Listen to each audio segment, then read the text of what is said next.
What it do? What it do? Yeah, we gonna cook today. Oh yeah, it's going down for real today. I can't wait to get to cooking today. We got a whole lot of shit to chop it up on. And when you come in the building, y'all already know what to do. Make sure that you punch on that like button and jump in the comment section. Let me know that you in the building.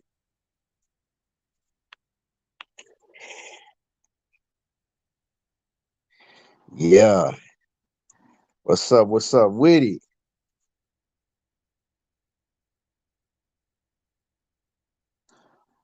I'm doing this on my phone, so I got to make sure I got everything up and running right.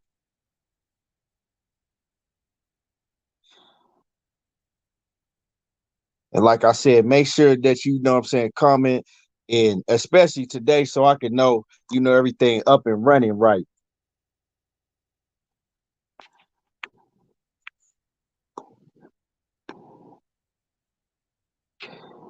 See. T-Town Cruise in the building. What's happening with it? Man, the intro, man, I'm on my phone today. I'm not in my office. I'm out of town, so I'm on my phone. So ain't no intro today, but we'll get back to business next week. We still gonna cook. We still got a lot of shit to cook on today. But salute to you, T-Town. Yeah, we still got a lot to cook on today. Gonna get on motherfucking Jermell Charlo, what he had to say. We gonna talk about Wilder. We gonna talk about Manny Pacquiao and Errol Spence, and we gonna talk about, I just put a video out. Errol Spence, he did a full interview, and he was on there for a long time on barbershop conversation with Fred, and we gonna break that shit down and talk about, everything that Errol had to say, that EJ had to say. Dope ass interview. Man, I'm not getting the comments coming up in here, but okay, they coming in slow. Mike Ryan, what's happening with it? He says it's going to get very interesting. We'll see who has the real heart, but I already know Earl does nowhere to run. T-Town Cruz said that MGM room, 558 room on the 20th. That Errol Spence fight. Man, see, I knew they was gonna do that. I knew they was gonna do that. But you know what I did, man? I booked my room the day after they announced. I mean, the day after that Errol Spence and Manny Pacquiao was going, had put it up on what was it? I think they put it on Instagram, right? That very next day, that same day, I went and booked my room in the MGM Grand already because I already knew they was gonna hike the prices up. So you got to with shit like that. Oh wait, nah, you know what? I'm talking about nah, you know what? My bad. I booked my room for the MGM Grand for the Wilder fight. I ain't even look at the booking. I ain't even look into booking the room yet for the Errol Spence fight. That's crazy. They talking about 550. I should have jumped and booked a room for that fight too. But shit, that fight still what we in? We just hit June. That fight still a ways out. That shit almost 2 months out. Um, shit, it is actually is over 2 months out. What I'm talking about? Shit, salute, elevated consciousness. What's happening? Um, Mike Ron says, "As brothers, we already get put down by society. I just hate when another brother puts down another brother in that fashion." Yeah, man, and we gonna speak on that because this ain't the first time that Jermell Charlo did some shit like this. And I talked about it the last time that he did it, but didn't nobody really touch on it. I talked about it on my live the last time that he did it. So this ain't nothing that Jermell Charlo ain't accustomed to. He's done it before. You know what I'm saying? And this time he gonna have to pay for that shit. You know, and I know exactly what Jermell Charlo doing. I know exactly what he doing and why he doing it. Um, But yeah, like I said, when y'all come in the building, make sure that y'all touch on that like button one time for your boy. Um, And we're gonna talk about it. And T-Town Cruz said, like Blue said, this might have more to do with Wilder picking Lubin against him. Nah, it don't have nothing to do with that. This has nothing to do with Wilder or Wilder picking Lubin against Jermell Charlo. I'm telling you, Jermell Charlo has a history of this shit.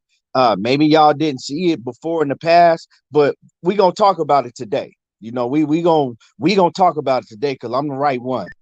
Um, but and you know, I always fuck with the Charlos heavy. Both of the Charlos were two of my favorite fighters. But you know, it is what it is. It is what it is, you know. Um also I was just looking at the Floyd Mayweather and Logan Paul face off, and it's crazy to me that a lot of people is trying to make stories like Logan Paul got a fucking chance. Like, oh, what if, you know, Logan Paul, this man 200 pounds and this, and that. Like, what if Logan Paul, you know, what if he actually do beat me? Man, that shit ain't finna happen. Ain't no fucking, it don't matter if Logan Paul was fucking 280 pounds. He not fucking with Floyd Mayweather. And I was looking at the rules of the fight between Logan Paul and Floyd Mayweather. In the rules, man, what tripped me out about the rules is that it ain't no winner, right? So they saying it can't be no official winner of the fight. So it's the rules is they gonna be in 12-ounce gloves. I think they said, yeah, 12-ounce gloves. There's some big ass fucking gloves. You know what I'm saying? Them basically sparring gloves. You know, people you spar in 12 or 16-ounce gloves, right? So they're gonna be in 12-ounce gloves. They're not gonna have no headgear. And it's 3-minute rounds for 8 rounds. You know what I'm saying? No, hold on, man. Yeah. Hold on. Let me because I'm doing this show on my phone. Let me try to make this set this phone on silent mode or do not disturb. Do not disturb. Give me a second, y'all. I don't even know how to shit. Hold on. Okay, here we go. Okay, now I had to set my phone on do not disturb mode so people can't keep calling in and knock me off the show. But like I said, I like the 3-minute 8 rounds. The 3-minute rounds for 8 rounds, that's cool. The no headgear, I like that. But the thing is it's like you saying it's no winner. So with that being said, you saying that can't nobody win the fight no matter what. With that being said, it really don't really matter to Floyd Mayweather then. Is he really uh yeah, what's good with it? Batman off in the building. He said, and they make y'all pay for that shit. I mean, it really don't matter because Floyd Mayweather could just go in there and pity pat this dude and carry him to 8 rounds. You know what I'm saying? Because it ain't no winner anyway. So with that being said, it ain't no winner. Floyd Mayweather don't have to go in there and stop this dude if he ain't really serious about that shit. If he don't, you know what I'm saying, he don't want to, because he gonna get paid anyway, and it ain't no winner, right? So that shit crazy, you know what I'm saying? It ain't no winner. What type of shit is that? So I mean, if Floyd Mayweather really want to, he can go in there and carry this dude for 6 rounds and then get him up out of there. Or is he gonna carry him for 7 rounds, and you know, and get him up out of there in the last round? He could really get that dude up out of there whenever he want to, but is he gonna do it? You know what I'm saying? Is he really gonna go in there and you know carry this dude a few rounds and then get him the fuck up out of there? That's what I want to see. I want to see Mayweather go in there and carry him for a few rounds and then really take it to him and show him like you don't play boxing. That's what I want to see. But see, this the thing about it. What is he gonna do? You know, they gonna get in there and fucking pity pat and kind of play for the most part, like Roy Jones and Tyson was doing, because Tyson could have got Roy Jones up out of there if he wanted to, you know. So I don't know, but like I said, I'm not gonna pay for that shit. I'll watch it, you know, for free. I'm gonna watch it for free, but I ain't paying for that shit, you know. Loyal to the game, boxing talk in the building. What's happening with it? Derek Fulton. He says they dropped it down to 10-ounce gloves. Okay, see, I ain't hear that. But that's cool if they did. They still got to get in the ring and perform like they got 10-ounce gloves on their hands. And that's up to, that's all up to what Floyd Mayweather want to do. Um, because we know we hear Logan Paul, he out here talking a whole bunch of shit and talking about, he's serious and he trying to go out there and knock Floyd Mayweather out. I mean, that man don't believe that shit. I mean, you know why? You know why Logan Paul, all that shit that he's saying, he just saying it to sell the fight and he don't believe it? Because Logan Paul, I mean, no, my bad. Yeah, Logan Paul. Logan Paul and Jake Paul, they both been in the ring with real boxers. They both been in the ring with real fighters. So they know what it is, and they know what it is. They know that they don't have, neither one of them have no fucking chance of going in there and fucking with Floyd Mayweather. Even at 43, what Floyd Mayweather, 44?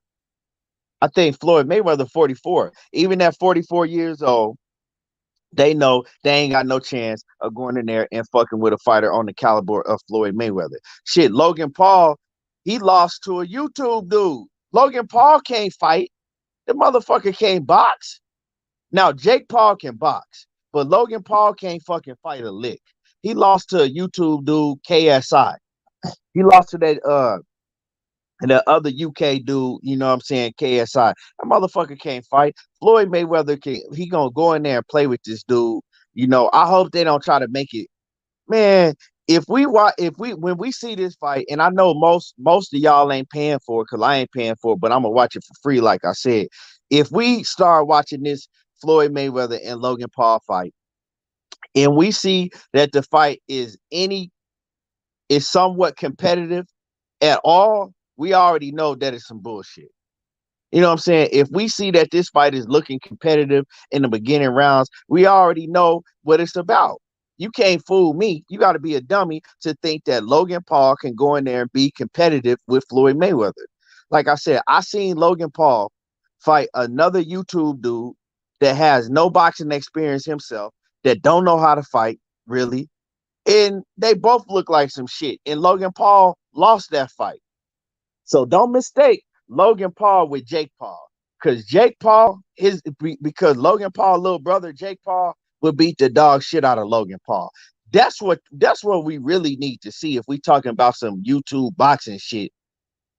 Put them against each other. Put Jake Paul in there against Logan Paul, because Logan Paul bigger than Jake Paul, but Jake Paul beat the shit out of Logan Paul, his bigger brother. So that's what it is. D-Lo 404 boxing. What's happening with it? Let me see. Hold on, man. Let me get to my other phone because these comments, so I can get to y'all comments because they coming in slow. So I'm gonna have to pull up the show on my other phone. Cause all right. So D-Lo 404 boxing. He said Floyd out to get that boy out for the out of there ASAP. He said Floyd ought to get that boy out of there ASAP. Yeah, he better get him out of there ASAP because shit, we gonna know it's some bullshit if he don't.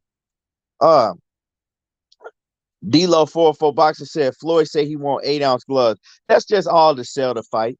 Floyd Mayweather know that. First of all, Floyd don't really care if they fight in 8-ounce or fucking 20-ounce gloves. If they make 20-ounce gloves to fight in, Floyd is just about that bag. Floyd know that he putting on his ski mask again. He robbing the bank, and it is what it is. You know what I'm saying? He's not going in there. He's not risking his life. He's not risking any punishment, because if Floyd wants to go and just pick off every shot that Logan Paul threw, he can. If he just want to go in there and pick all the Logan Paul shot off, shoulder roll, all of that shit, and not get hit, he can. You know what I'm saying? It's all this fight is all up to how Floyd Mayweather want to carry it and what he want to do. Macadocious Mac of the South say Mayweather still has skills at his age. Don't get Mayweather twisted. Yeah, that's what I'm saying, man. He still got all the skills in the world at his age. Don't get it twisted, dog. Floyd Mayweather, he gonna go in there and do whatever he want to do to this dude Logan Paul. But at the end of the day, I understand business. I understand that they have to do whatever they have to do to sell the fight. They got to do whatever they got to do to sell the fight, and that's exactly what they gonna do come Sunday night. Come Sunday, they gonna do whatever they got to do. I'm kind of disappointed because I was looking forward to seeing John Pascal and Badu Jack rematch, but we all know, John Pascal, he had more steroids in his motherfucking body than Big Baby Miller and Sylvester Stallone. I mean, than Big Baby Miller and Arnold Schwarzenegger back in 1977 combined. You know, they said that boy was juiced up. He had all type of juice in his system. But the thing with John Pascal, um, just like Marcus Brownie said about John Pascal, he said that he thought that John Pascal was on drugs, right? That John Pascal was on steroids when they fought. But he said he tried to get them to submit to blood testing, but they wouldn't. They didn't have blood testing in that fight. So now we got to go back and look at John Pascal's whole career, right? Because it's funny to me that John Pascal all of a sudden, you know what I'm saying, just he getting the shit beat out of him by Kovalov, he getting the shit beat out of him by Hopkins and guys like that, years ago. And now all of a sudden he just resurges and look like a fucking whole new monster. Nah, man. So that's the type of shit you need to be looking at. I know a lot of people speculate on Canelo and shit like that. That's the type of shit you need to look at when a guy looks washed up and then all of a sudden he just come and fucking look like a whole new fighter. You know what I'm saying? Nah, man. You ain't fooling me with that bullshit. uh Big Money Texas Toledo. He said, "I got your hat." He said that's the way that white people beat beef. Hey man, that was a smart move though, man, by Logan, man. He went out, he had his motherfucking hats made off of that, t-shirts. That's like he made a whole slogan out of that shit. I got your hat. So man, the dude was smart. Dude was smart. Um Iso Akun says most people felt like Pascal was on something lately. Yeah, man.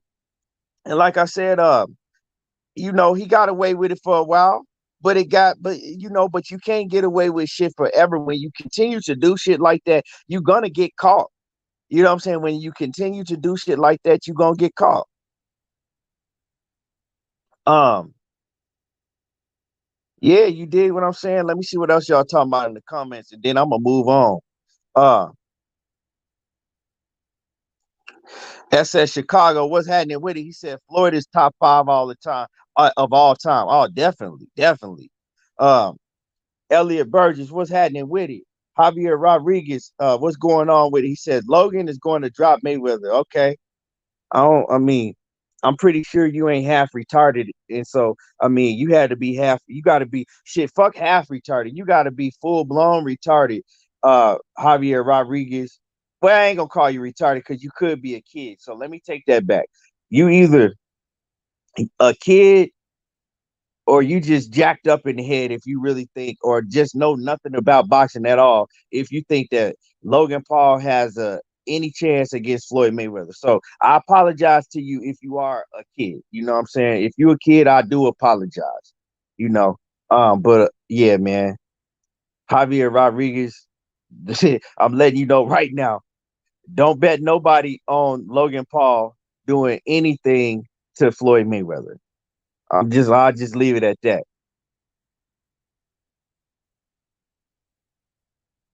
Hey, my man Elliot Burgess said he got that hat, and Floyd head was looking like the goal on Vampire in Brooklyn.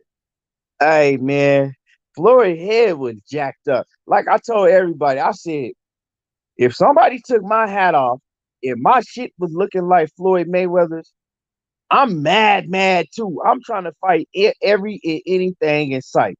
But at the end of the day, Floyd Mayweather, he a billionaire, so I mean, it really don't matter. Floyd Mayweather, man, his head was looking, woo, his shit was fucked off bad. Um, um, D-Lo 44 Boxing says there's no speculation with Canelo. There's no reason to believe he is no longer using clenbuterol. It's pretty much green lit light to a certain limit now. What you mean that it's no speculation? That is you saying that. Canelo Alvarez has not got popped dirty since um, before the second fight with what's his name with sorry, yes, I don't even like saying his name on this channel because you know he the biggest duck in boxing, Triple G. So that is speculation. That's you speculation that he's still using anything because Canelo hasn't got caught with anything in his system since then. Now, there's no speculation that he was dirty, prior to that he was dirty, before that fight happened because he tested positive. But anything else is your speculation. You can't put that jacket on the man and continue to put that on the man throughout his whole career. You feel me? That's you speculating that. Um, Elliot Burgess says Floyd is going to embarrass this kid, bro. You saying that they increased the limit, right, D-Lo? Before you start trying to make narratives because you don't like somebody, that's what I'm saying. Y'all niggas don't keep the same energy when it's fighters that you don't like. They increase the limit, okay? Now, do you know what the limit is? That limit is like a 0.000 point something of a picogram. Okay, if you know what clenbuterol is, 0.00 point something of a picogram, right? That shit is not going to do nothing for you at all. Like, it's impossible for that to give you any type of advantages at all. You feel what I'm saying? At all. So, I mean, let's not just get carried on with shit. Get a man his credit. Stop crying over this shit and move on. If he gets popped again, then now we have a problem. But stop crying over this shit every time somebody bring Canelo name out just because some of y'all don't like him as a fighter. The motherfucker can fight. Leave the shit alone and move on. You feel what I'm saying? I don't see y'all talking about fucking James Toney every time his name is brought up. I don't see y'all talking about Tarver and it's hundreds of other fighters that then pop dirty, but I don't see y'all keeping the same energy for them. You know what I'm saying? Move on. Move on. And if he get popped again, well, then we going to talk about it and we going to fucking flame his ass up and we going to cook him and we never going to let that shit go after that. But move on. You know what I'm saying? Like I mean, all you doing is making yourself mad because every time he do something great, you just gonna get madder and madder. Then you gonna go back to steroids. See, y'all saying like you sounding like what the fans was doing to Floyd Mayweather, dog. Every time that he would do something great or be somebody, they always move the ladder. It was something else. Let the man be. Move the fuck on, bro. Damn. But anyway, but I fuck with you, D-Lo. You my dude. You my dude, but man, y'all gotta get off that Canelo shit, man. Y'all gotta just let that man do what he doing, the man and just admit, man, he a hell of a fighter.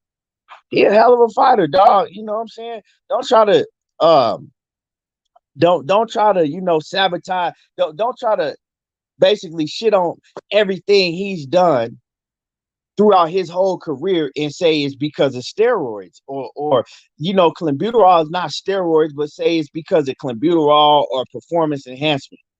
You feel me? You can't do that. It's too many fighters, right? Some of your favorite fighters, right? Then pop dirty in the sport. But we don't hold that over their head for their whole career. Nobody comes on here talking about anytime, we talk about how great of a fighter Shane Mosley was and how Shane Mosley beat De La Hoya and how Shane Mosley was a beast. Nobody talks about, it was because he was on steroids his whole career. Nobody does that. Nobody talks about that Roy Jones, you know what I'm saying? Even though Roy Jones did pop dirty one time, and let's clear this up. Roy Jones, when he did pop dirty, right?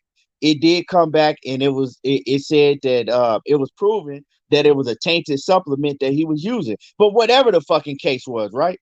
Nobody comes on here, and Roy Jones is my favorite all-time fighter of all time, right? So I can't talk shit about Canelo every time his name is brought up, or every time somebody say something about Canelo and say it's because of steroids, because then I gotta go and do the same thing for Roy. Well, Roy Jones got popped one time, right? So we're not gonna sit up here and say, oh, Roy Jones only did what he did throughout his career because he was on steroids. No, we not finna do that. Or James Toney, you know what I'm saying? He would have never been shit if he wasn't on steroids. No.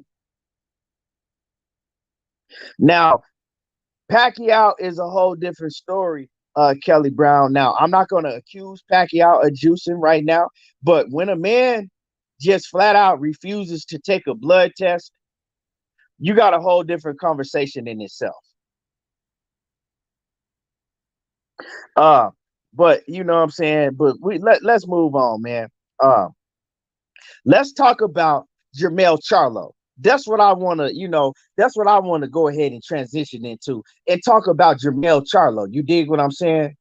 Um, and in Batman, if you're still in the building, I would like to get you on the panel to see how you feel about this, because I know you are boisterous and outspoken on shit like this, Batman. So if you still on the panel, Batman, you know what I'm saying, let me know.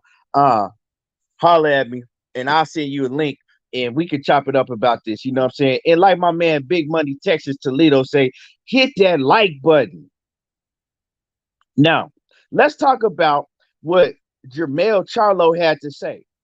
And before we get to cooking on Jermell Charlo, right? I'm gonna let y'all know straight up and down. I talked about this last year in one of my lives. I talked about Jermell Charlo. I didn't really cook him like that, but okay, I got you. Hold on, y'all. Let me send my man Batman this link real quick, because we're gonna chop it up on this Jermell Charlo shit, man. Um, Hold on real quick. Let me see how I can let me real quick.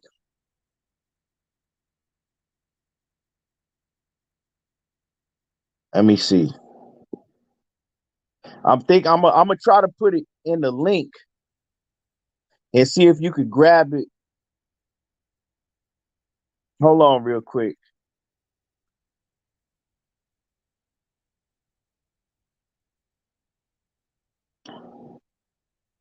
You know what? I'm gonna send it to your phone, Batman. Hold on, y'all. I'm gonna send this link to Batman phone. Let's see.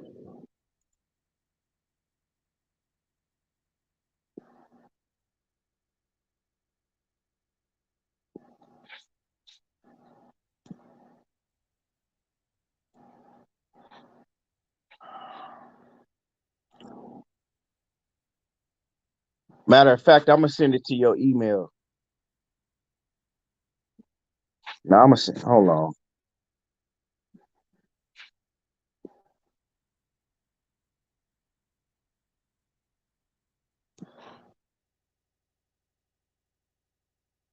Okay, I sent it to your phone, Batman. There you go. You should have it. So, man, I'm gonna wait for Batman to take this link so I can cook on this, and then we gonna cook on this shit. But let me get through some of y'all comments while Batman coming in the building. Daryl Delos, what's happening with it? Here go Batman right here.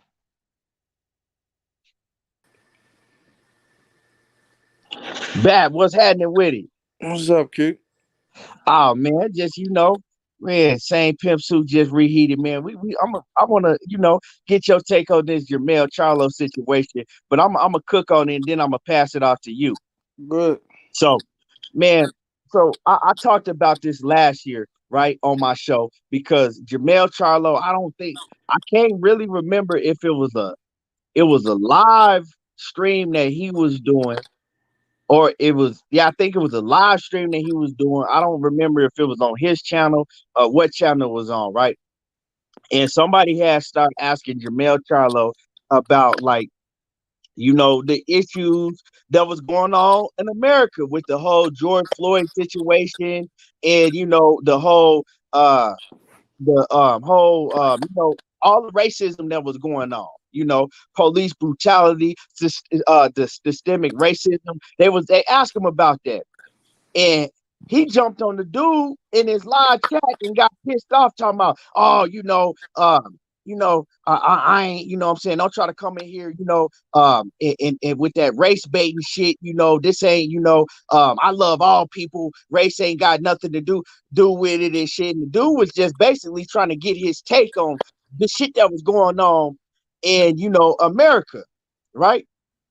So right then, right, I seen the type of shit that Jermell Charlo was on, right? Because he didn't want to speak on the issues. He didn't even want to talk about that shit. And he got offended that somebody said some shit, right? So right then, I seen the type of time where Jermell Charlo was on. And I actually went and I did a live and I talked about it. But like I said, I didn't cook him on it, like I should have. But I just, I talked about it a little bit. So when this shit comes out yesterday, when Jermell Charlo, when he goes out of his way, right? Because it wasn't like that, he was doing an interview and somebody asked him, about what Wilder had to say on race relations and issues and all of that. The motherfucker went out of his way to let it be known, oh, race has nothing to do with it. Race ain't in boxing and all of that shit. What he be saying, right? He went out of his way to do that. He wasn't asked. He went out of his way. And so it didn't surprise me because I'm on the plane and then I pop up, I'm getting all type of alerts and then people talking about it. But when I seen it, everybody all surprised, like, oh my God, like Charlo. But I was just like, okay, yeah, that shit didn't surprise me that Jermell Charlo, and let me stop saying Charlo, let me say Jermell Charlo, because I haven't never seen Jermall Charlo say some shit like that. Or even, anything near that. But Jermell Charlo, it didn't surprise me about Jermell Charlo. And I fuck with Jermell Charlo heavy. But, this shit right here, this kind of the last straw for me. Because, like I said, he's done this already before. Now, Jermell Charlo, it didn't surprise me. And I knew exactly what he was doing. You feel me? I knew exactly what he was doing. He went out of his way to do it, right? Now, when you got these niggas that do shit like that, what they're doing is they going out of their way to do it because they want acceptance from a whole different fan base, from a whole different type of media.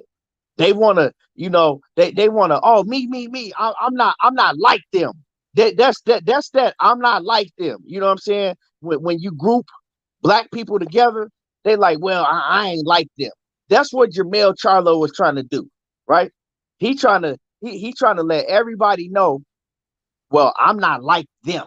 You know what I'm saying? I don't think like them. I don't, you know what I'm saying? Racism, I'm not gonna play the race card and all of that shit. We know that's how coons move. That's that coon shit. You know what I'm saying? He was cooning and he did it before. I mean, if you look at Jermell Charlo, like I said, Jermell Charlo was one of my favorite fighters. If you look at Jermell Charlo, he don't put Houston on the map like that. He don't be repping Houston on the map like that. When you see him go on this show, where you see Jermell Charlo, you don't see him buying with black businesses or trying to, rep for Houston. You see him trying to be motherfucking Beverly Hills. You know what I'm saying? You see him up in California in these designer stores trying to show that, basically trying to act like Mayweather and shit. You feel me? Trying to, oh, I'm in Beverly Hills. I'm on Rodale Drive. You know what I'm saying? Acting the fool up in these designer stores and shit, arguing with these people in the designer stores and shit, acting like his motherfucking shit don't stink. I mean, and I don't know where Jermell Charlo come off saying some shit like that, going out of his way, but I know exactly why he did it, and I know exactly what he was doing, right? And what type of people that he was trying to appeal to by doing what he did. You feel me?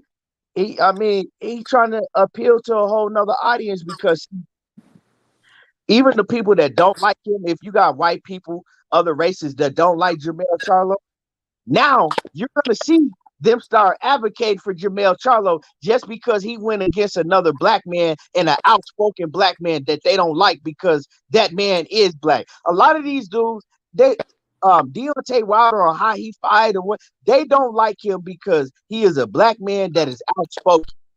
Go back in history. Any black athlete that has been outspoken, it don't matter. Look at LeBron James. Why do white folks stop liking LeBron James? Because he a black man that was outspoken. What and then it's funny how anytime you say like you compare to Deontay Wilder to Ali as far as how he's speaking now on black issues and things like that in boxing, right? Because he is a fighter. Ali was a boxer, and they spoke out on certain issues when nobody else was doing it, right? Anytime you bring that up, they try to act like, oh, Wilder, ha, you're trying to compare him to Ali, and when they know exactly what the fuck we talking about, right? But then they try to pretend like that they loved Ali. Them motherfuckers hated Ali. They hated Muhammad Ali for that simple fact that he was an outspoken black man, right? And they wanted him to fucking shut up and box. So don't try to flip the narrative now. You know what I'm saying? They try to flip the narrative and try to pretend like, oh, everybody loved Muhammad Ali. That wasn't the fucking case. Any black man in the history of any type of sport that's been outspoken, that spoke about any type of race relations issues was hated. You feel me? They was hated. You dig what I'm saying? And Jermell Charlo, he knows exactly what he was doing, because when you have another black man that goes against a black man, right, when he's speaking out on issues like that, they always gonna go to the side of the man that fucking went against the grain. Now, a lot of fans that you seen hate Jermell Charlo, oh, they gonna love Jermell Charlo now. They're going to make excuses for Jermell Charlo on why he said what he said. They're going to advocate for Jermell Charlo, right? And that's exactly what Jermell Charlo wanted. When he did what he did, when he went out of his way to say what he said, that's exactly what he wanted. And how the fuck can Jermell Charlo say that race don't matter in boxing like it don't exist? The motherfucker, he ain't no goddamn fool. He not no fucking fool. You know what I'm saying? He know that race matters in every sport. And shit, boxing, I mean, do he fucking not know his history? You don't think that man know his history? All the racism and shit that goes on in boxing from the beginning of time, and this man got a nerve enough to fix his mouth to say that race don't matter in boxing? Come on, man. But like I said, it doesn't surprise me. You can just see how Jermell Charlo moved. And when I say that he don't even put on for Houston, right? Let me explain what I'm talking about, right? Let me explain to y'all what I'm talking about so y'all can realize what I'm really saying. Like now, Errol Spence, when you see Errol Spence, you've seen him talk about supporting black businesses in Dallas, right? Over and over. You've seen Errol Spence. What does he do every time he come out? If he come out to that ring with an artist, it's an artist from Dallas. He came out with the marching band from Dallas. He came out with Yellow Beezy. He came out with Trap Boy Freddy. He's continuously always putting on for his city, right? You don't see Jermell or Jermell Charlo doing that. You know what I'm saying? And I know a lot of y'all, unless y'all lives from Houston or Texas, y'all might not know who I'm talking about. But why Jermell Charlo ain't never came out with Zero or motherfucking J-Dog or Slim Thug or Lil Kiki or, you know what I'm saying, or Trader Truth? Them niggas ain't from Houston. Put on for your city? Why you ain't came out with none of them niggas and put on for your city? They ain't from Houston. Huh? They ain't from Houston. But they supposed to rep Houston, right? So all the artists that I named, they Houston artists. They all artists that you could be putting on. Look, you know what I'm saying? You come out with one of them niggas walking you out to the ring, you really want to help you rep your city.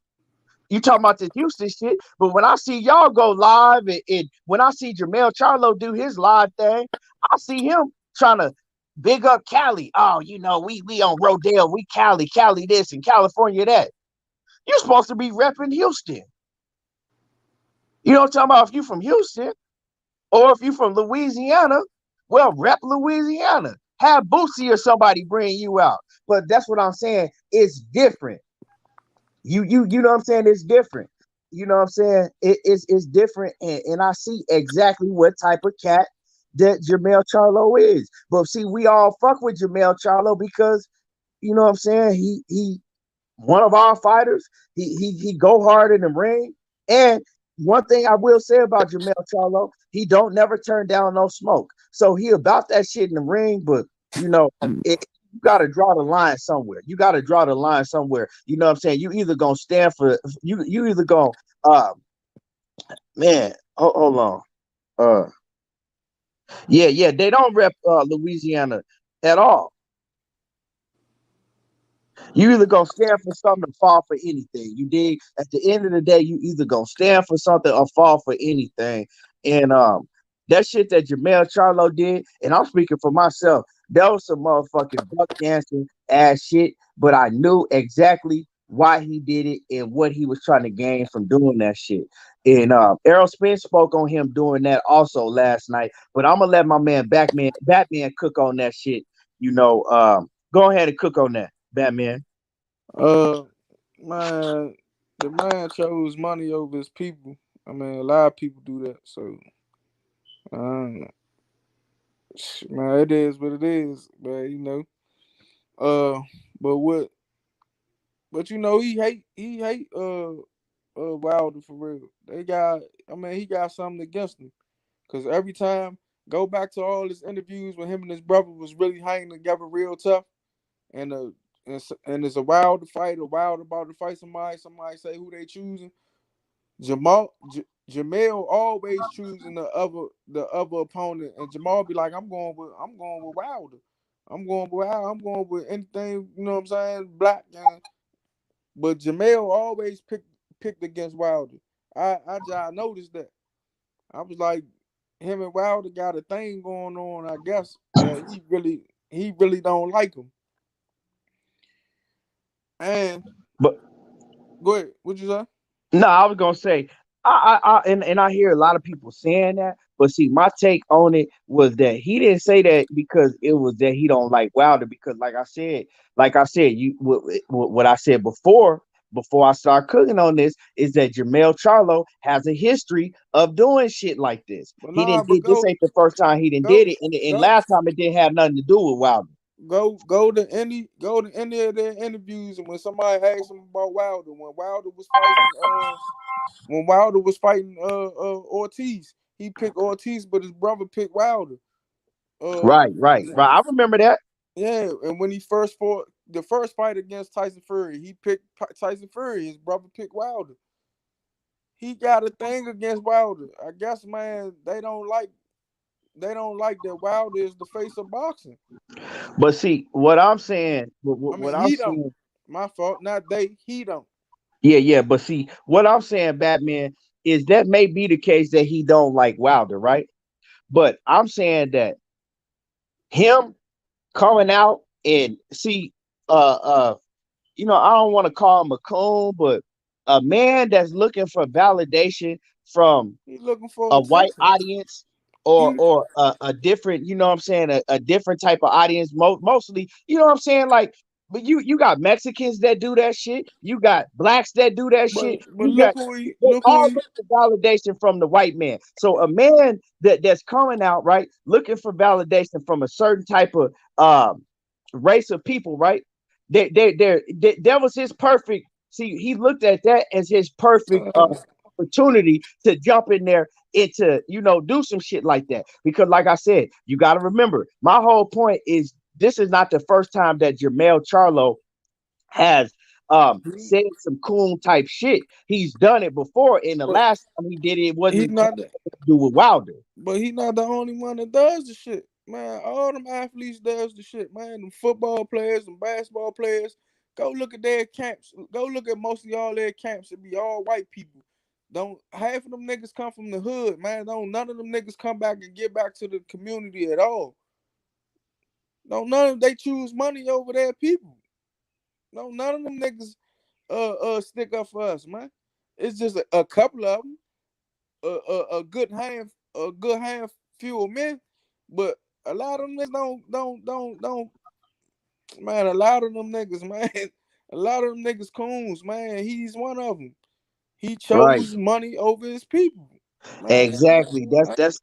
That's exactly what I was basically saying. You said I mean, you He hit the choosing money and nail right on fame. the head. He chose money over his people. He choosing money and fame over his people.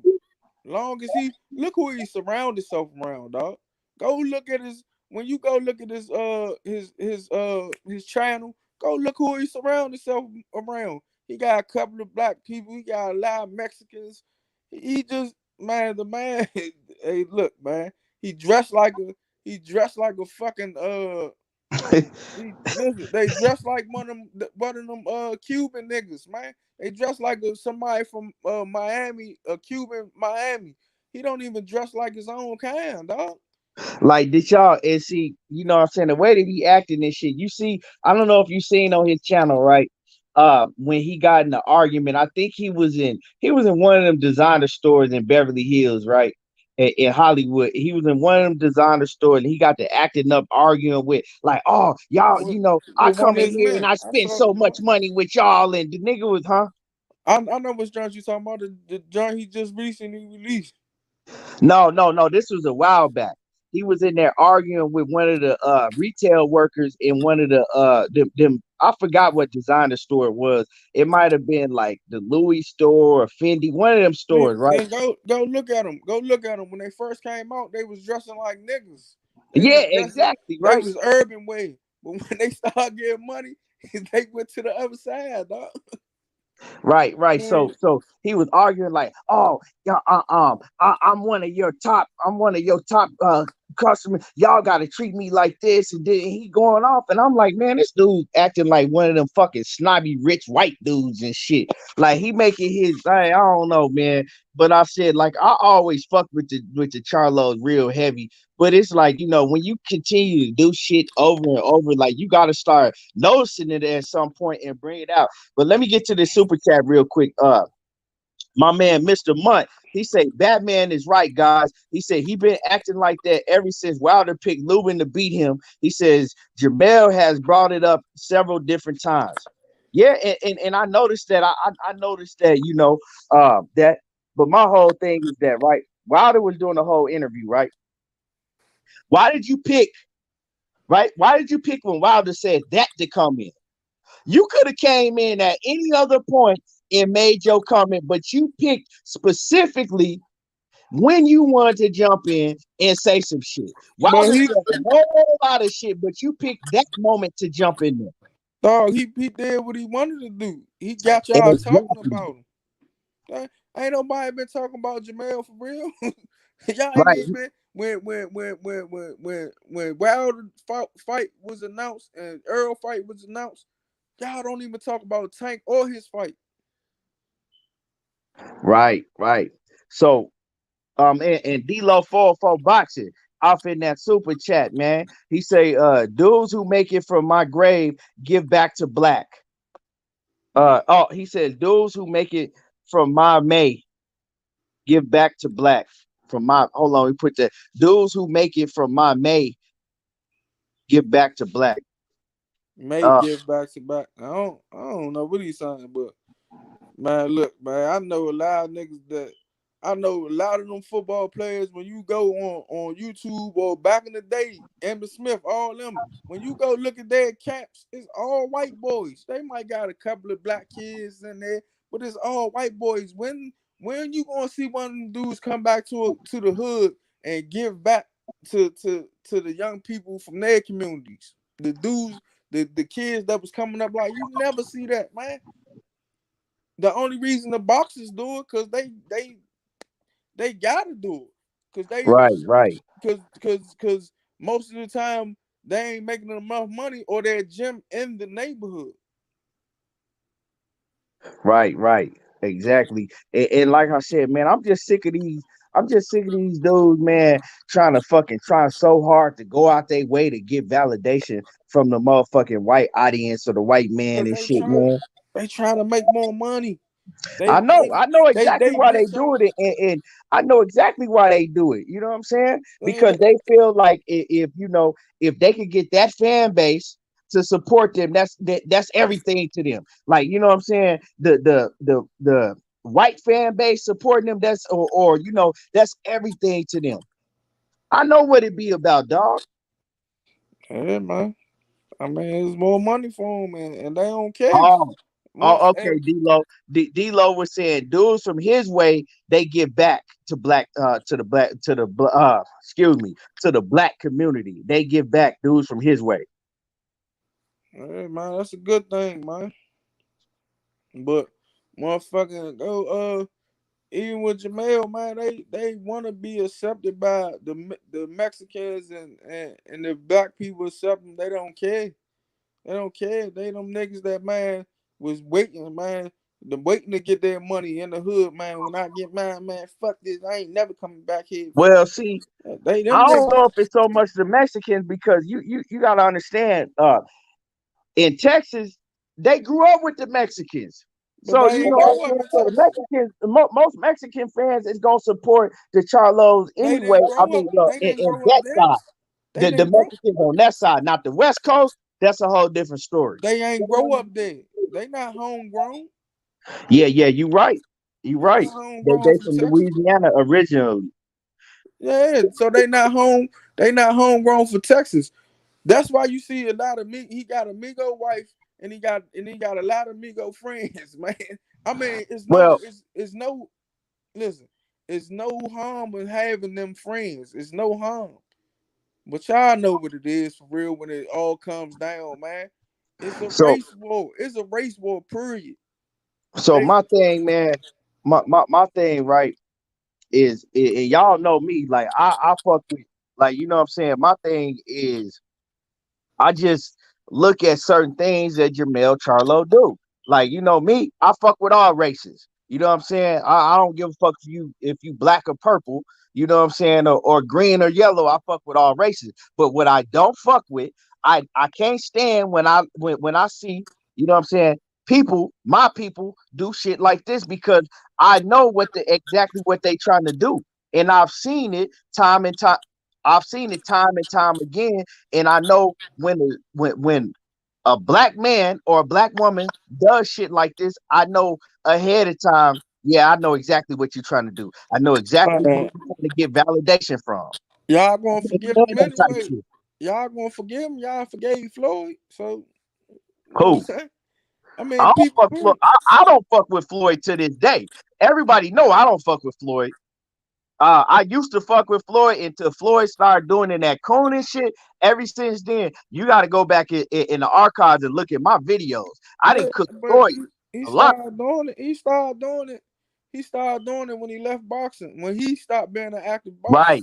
When But he stopped being an y'all active boxer, he started doing it. y'all still support him. Y'all still support him. Y'all still go look at his fighters. Y'all still go buy his fighters tickets and do this and that. Y'all still do it. Right. Come on, man. Start. I mean, it ain't like, man, because this is what they know. And this is exactly what these niggas know. Y'all still gonna support them. They don't give a fuck. If they get hopefully they get on to to where they need to get at, but y'all still gonna support them. Niggas still gonna buy a tank fight, but if Floyd get the pop most money out the pot. But here though, when Gucci did that shit with that blackface shit, he said, I bag Gucci. I ain't with that shit. People still support that nigga. Right. Right. Exactly. And like I said, at that point, I stopped fucking with Floyd. And I ain't Yeah. fuck with Floyd. I seen Floyd. I walked right past Floyd at the motherfucking um in Vegas, right? I ain't say not one word to him. One word to him. He was in the valet. You know what I'm saying? He was getting his car valeted and shit, whatever, his Rolls Royce. I ain't say shit to Floyd. I ain't had nothing to say to him. Man, I I don't seen the fuck with nigga on Floyd. Man, I've been up on the nigga in person. When I used to go to the fights with my little brother now. I don't even when I see celebrities, I don't even want to speak to them niggas. I mean, it's cool and all. I done been in the basketball players, all that. I might been right. They probably arm way from me. I don't even look or speak to them niggas. I'm trying to tell you, man, when nigga get a certain amount of money, they think a nigga supposed to what you call it, man? Praise them like they something uh uh mythical. I, I ain't none of that shit. I ain't into praising now man on the planet but myself, I believe in myself more than I believe in other people. Right, right. But you know, and salute to Smooth Groove Boxing. He said, if he sell out, get the hell out. That's real talk. You know what I'm saying? That's real talk. Especially like when you continue to doing this shit. Like I said, man, this ain't the first time that Jermell Charlo did some shit like that. You know, and now I'm like, man, now I really got to get on his helmet because he got a motherfucking history of doing shit like this. And I'm not talking about when it comes to Wilder. I'm just talking about, you know, just tap dancing and tap and buck dancing. Period. You feel me? You just look at how he move and how he act. Man, he one of them. You know them niggas, man. Stop acting like y'all don't know them niggas, man. Stop acting like y'all ain't seen them niggas or got a friend that said, man, when I make it, I ain't never coming back. I ain't never That's doing him. this. He one of them. He them. He that's yeah. And you can tell how he act, right? And another thing, right? I picked up on, right? And I don't want to bring this up, but fuck it, I'm gonna bring it up anyway. When when Jermell Charlo and Jamal Charlo went, well, it was kind of more basically Jermell Charlo was going at Jamal Charlo head, you know, when they was going back and forth on the live, and then Jamal Charlo did some shit, right? Now that I think about, he kept disrespecting. I mean, not Jamal Charlo. Jermell Charlo kept disrespecting Jermell Charlo. Wife. My bad. Jermell Charlo kept disrespecting Jamal Charlo wife. He kept talking about, oh yeah, yo ugly bitch, and you know what I'm Nah, he saying? ain't say ugly bitch. He kept on saying, tell your bitch to mind her business and all this shit. I'm like, what? Yeah. Tell your bitch to, and I'm like, man, dude, just on a whole nother level, man. Dude on a whole nother level. He is the But Charlo that, y'all you know know, they on a whole nother level when they start. Slim, I would never argue in front of my brother or say nothing bad about nobody I love in front of other people. Period. If a motherfucker come to me and ask me something about somebody that I fuck with and I don't really fuck with him no more, I'ma just tell him, man, him don't fuck with each other like that no more. And that's go right, for right, that. You not gonna get no, you know what I'm saying, me overly excessively talking about them. right. So man, Uh, and y'all smash on that like button. If you in the building, make sure that you smash my like button. You feel me? Smash the like button. It don't cost you shit to smash the like button. But like I said, man, I hate that we gotta come on here and talk about some shit like this when it comes to the Charlos, because shit, most of us, most of all of us fuck with the Charlo heavy. But you know, hey, I keep the same energy when it comes to anybody. When it come to anybody, I'm finna keep the same energy. And you know, man, it's just Jermell Charlo, man. It's like, God damn, dog. Well, why he on Wilder? I don't see him on nobody else interview. Why he trolling Wilder like that? Because my nigga, y'all gotta understand, right? I know This one, Wilder. and I'm gonna say this, and I'm gonna say this, and I'm gonna let you could, then I'm gonna move on, right? The reason why he's trolling Wilder is because Wilder is the perfect candidate. Wilder is the perfect man to do it to because, right, Jermell Charlo, he want validation from the white fans and from the white man, right? He want them to like him. Like me. I don't give a fuck about y'all, right? I already got y'all on my side. I want to get the validation from the white people, right? Now, most of the white people, they can't stand fucking Wilder. They don't like Wilder, especially right now. This is the best time to let everybody know I'm not like them. I'm not like the rest of them blacks. I'm fucking with y'all. I'm riding with y'all. So what's the best thing to do? We go on when Wilder's talking about some things that have to do with racism and race in the sport to go on and say some shit like that. That's why I said Jermell Charlo knew exactly what he was doing and why he did it. Yeah, but man, that nigga knew it wasn't right, but it is what it is, Key, man. The nigga a buck dancer. He always gonna be a buck dancer. Uh, he one of them niggas that'll sell his soul for money. He'll sell, man. If you'll sell your soul, you'll sell your ass or anything.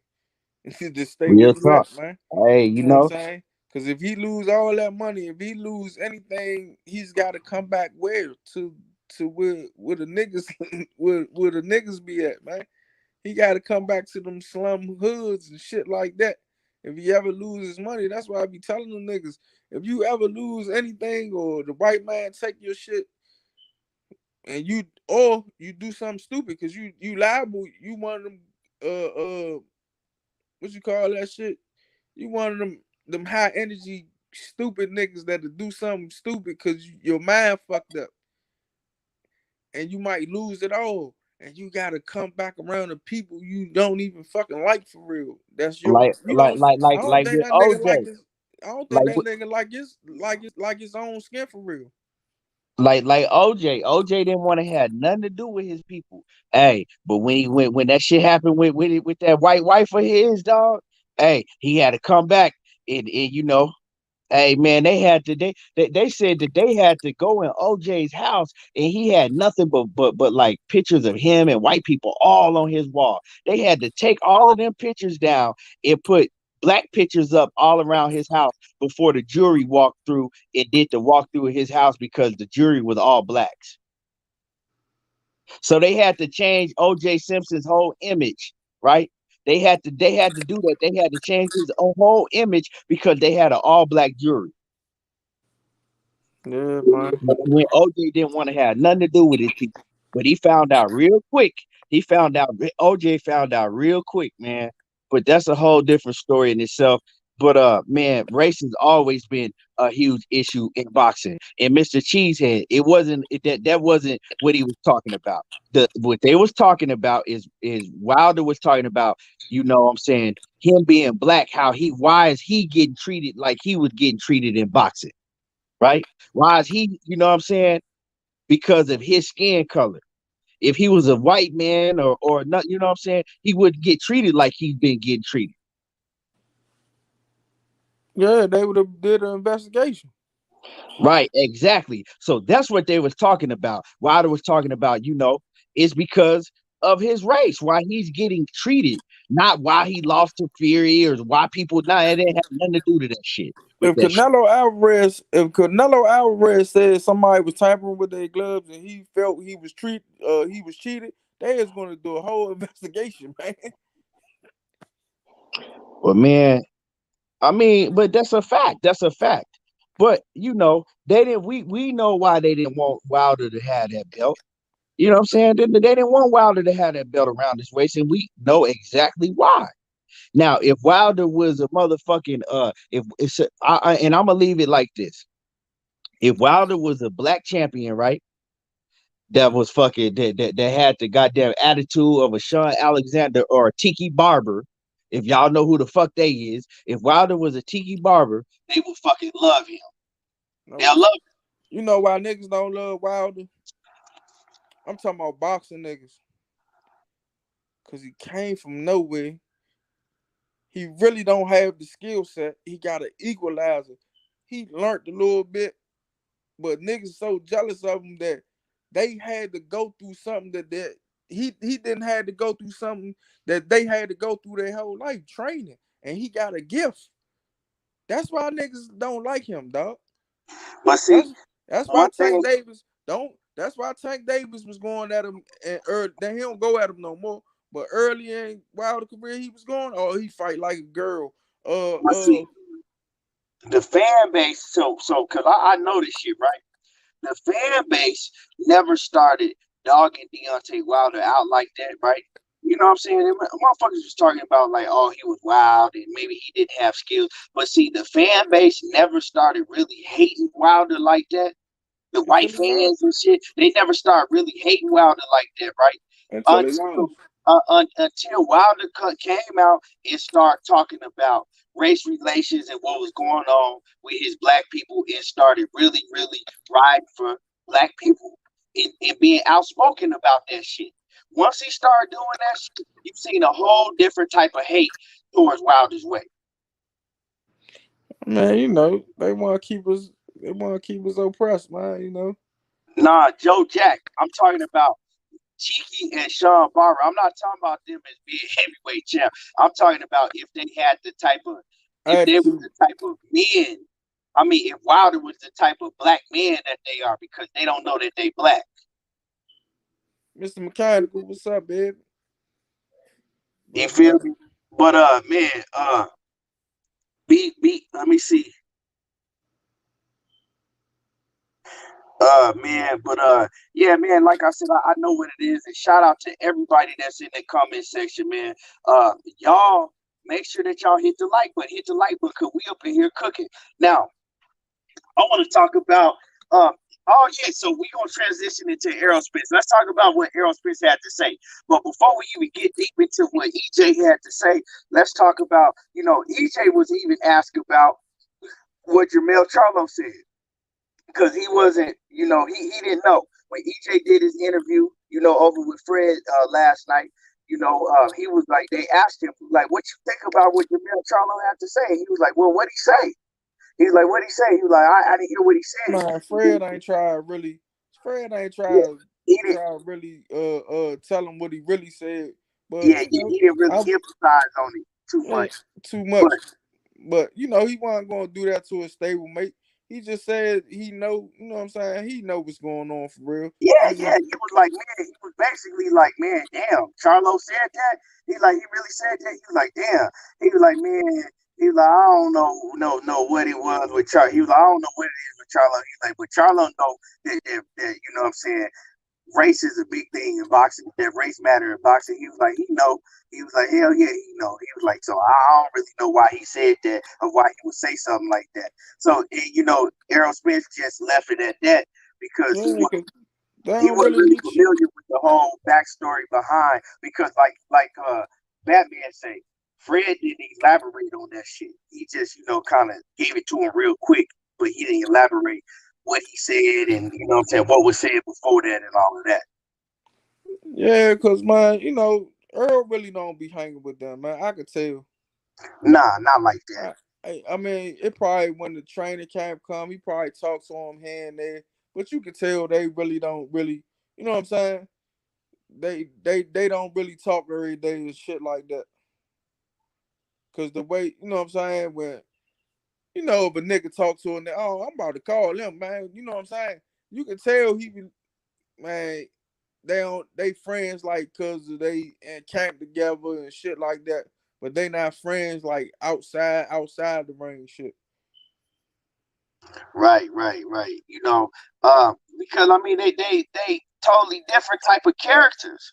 You know what I'm saying? Errol Spence and Jermell Charlo, and like they got two different, way different type of characters. Like Errol Spence is really pro-black. He really for what I'm saying, for his people and uplifting his people, supporting his people. And Jermell Charlo, he ain't nothing like that. I mean, He cause ain't nothing like that. he was raised by a good man. Earl was raised by a good man that put good things into him, man. Sometimes I'm gonna say this because it don't happen a lot. But when you raised by a single mother, sometimes the kid, man, they get that they never get that man that was around them. They give them that manly type, that manly vibe. Like you supposed to do shit as a man. I be saying that out here with these guys, man. They act like females half of the Nah, time. nah, that's real talk, man. That's real talk. They didn't have that what I'm saying, that man figure in their household. And they got a lot of female. They got a lot of women tendencies. You know what I'm saying? Feminine tendencies. But that's a whole different story for a whole nother show right there, man. We can go on about that shit. We can go on about that shit for a whole day. You know what I'm saying? That's a whole different story right there. But man, let's talk about EJ, man. Let's talk about Errol Spence, man. Errol Spence had a lot to say, dog. He had a lot to say, man. And y'all make sure that y'all go check out my video that I put on probably like an hour ago, man. Go check out that video because I broke down everything that Errol Spence talked about in that video. You know what I'm saying? But man, Errol talked about a lot, dog. He went from talking about, supporting black people to, the Islam Nation and all of that shit, dog. Like that shit was dope, man. He talked about a lot. But one thing he's talked about is, you know, Errol, he admitted, what he said, man? He said that he wasn't right in the Danny Garcia fight. He said, man, I wasn't right in the head. He was like, I wasn't right, man. And he was like, well, what you mean by you wasn't right? He was like, man, I could write a whole book on shit that was going on with me, you know what I'm saying, throughout before that Danny Garcia fight. So what he said that he knew that, Hey, your mic going out, Keith. can you hear me? It's a funny sound. Hold on, can you hear me now? We can hear you, but it got like a little echo, a little funny echo. You ain't loud enough. Oh, hold on real quick. Let Oh, me there try. you go. There you go. Can you hear me now? Go ahead. You can hear me? Yeah. Okay. Now, EJ said that he wasn't right in the Danny Garcia fight. You know what I'm saying? He admitted he was like, yeah, he was like, I wasn't fully right. He said that, but he knew, right, that he had enough to be able to beat Danny Garcia. Now, Fred didn't really elaborate on, and ask Errol Spence what he meant by, he wasn't right because Errol Spence, he went on to say, he was like, man, it was so much of shit going on with me that I could write a book on shit that was going on with me in the Danny Garcia, before leading up to the Danny Garcia fight. He was like, man, I wasn't right. He was like, I was only, 75, 80% at best, right? So I really wanted to know what he was talking Nah, about. he elaborated. He was like his reflexes one there when he was Well, sparring when he first. he talked about that when he was talking about inspiring. But I wanted Yeah. him to. I really wanted to know what he meant by that. Like, was he, because sometimes, like my pop, like my cousin, right? Me and him was talking about this shit earlier. He was like, I had a bad accident. He was like, man, I still ain't right in the head. He was like, it took me a long time to where I could, get back to, half of my, senses in the head. He's like, I'm still fucked up in the head. So really what I'm saying is I wanted Errol to really be able to elaborate on that. I wanted to know, like, what did he mean by that? What did he mean like that he wasn't right in the head? His mobility wasn't right, because he did say that, he felt real weird when he Yeah. first started sparring. You know what I'm saying? Yeah, because you First ain't started got the you ain't sparring, got this. Go ahead. your timing is off. He said his timing was off. But then, after like the third or fourth time of sparring, he was like, okay, I got it, right? But he said going into that fight, right? I'm not talking about train. He said even going into that fight, he wasn't right.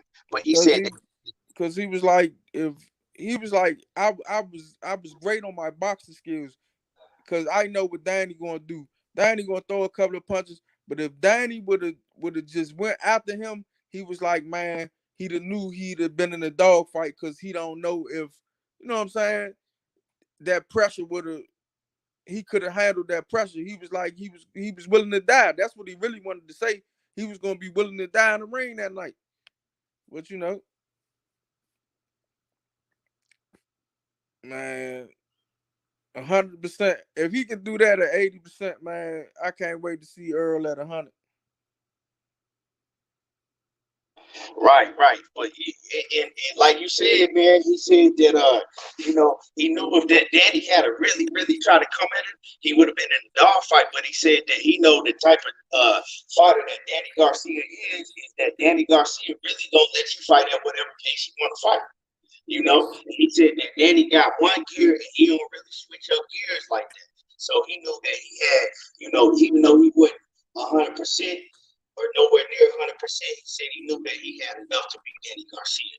And he told Al Heyman that he ain't want no motherfucking warm-up match because he was supposed to fight Danny Garcia already And that's just the type of nigga he is. If he say Your he mic want went. Your mic going back out. Your mic. Your mic getting fucked up again. can y'all hear me now? Go ahead. Yeah. Uh, you could hear me? Nah, I kept on rattling. Oh, okay. Yeah, man, I don't know what's going on with this mic, man. But he said, basically he was saying that he knew he had enough to do what he had to do against Danny Garcia, because Danny Garcia fight at one speed, and Danny Garcia lets you fight at whatever pace you want to fight at. So, he said, but like Batman said, if Danny Garcia would have really, really pressed the issue and had a high punch output, he said he knew he would have been in the dogfight. But that ain't Danny MO. That ain't the way that Danny fight.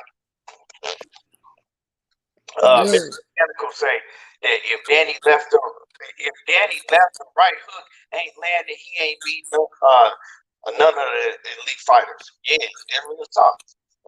Nah, I mean But Danny a hell of a he counter. switched. He switched his boxing style up against Matisse. But Yeah, he did. it's That just was a long time ago, though. it's just Danny man, got more complacent since then. yeah, You feel me? he making a Danny was lot of hungry little back money. then. He making a lot of little money and he making excuses. And he was making excuses about him winning fights instead of just going in the gym and putting two styles up, man. He need to put two styles up, man. Right, You hit right, hard enough to press these dudes. You don't use your jab enough, and you do single punches. You don't throw combinations. right. Man, But man, with all that being said, y'all, Errol Spence, he wanted to let y'all know, man, that he been working with Blue. He already in tip top condition, and he said, he back to that nigga with the shag. He said he back to that nigga, you know what I'm saying, that was knocking out, running through Chris Algieri and Leonard Bundu, and he said he coming to knock out Manny Pacquiao. So if you want to let everybody know, don't look for the same Errol Spence that you were seeing in the Danny Garcia and the Mikey Garcia and the Sean Porter fight. Because he admitted, he was like, I was training hard, but I wasn't doing none of the shit that I was doing, half of the things that I was doing before. For one, he didn't have Blu-ray. He wasn't doing no push-ups, no stuff. Hey man, EJ was so real about the shit. He was like, man, I wasn't doing no push-ups or sit-ups or none of that shit. He was like, I would do it when the camera crew come around because they want to see you when the camera crew coming around to promote the fight. He said they want to see you doing like push-ups and sit-ups and shit like that.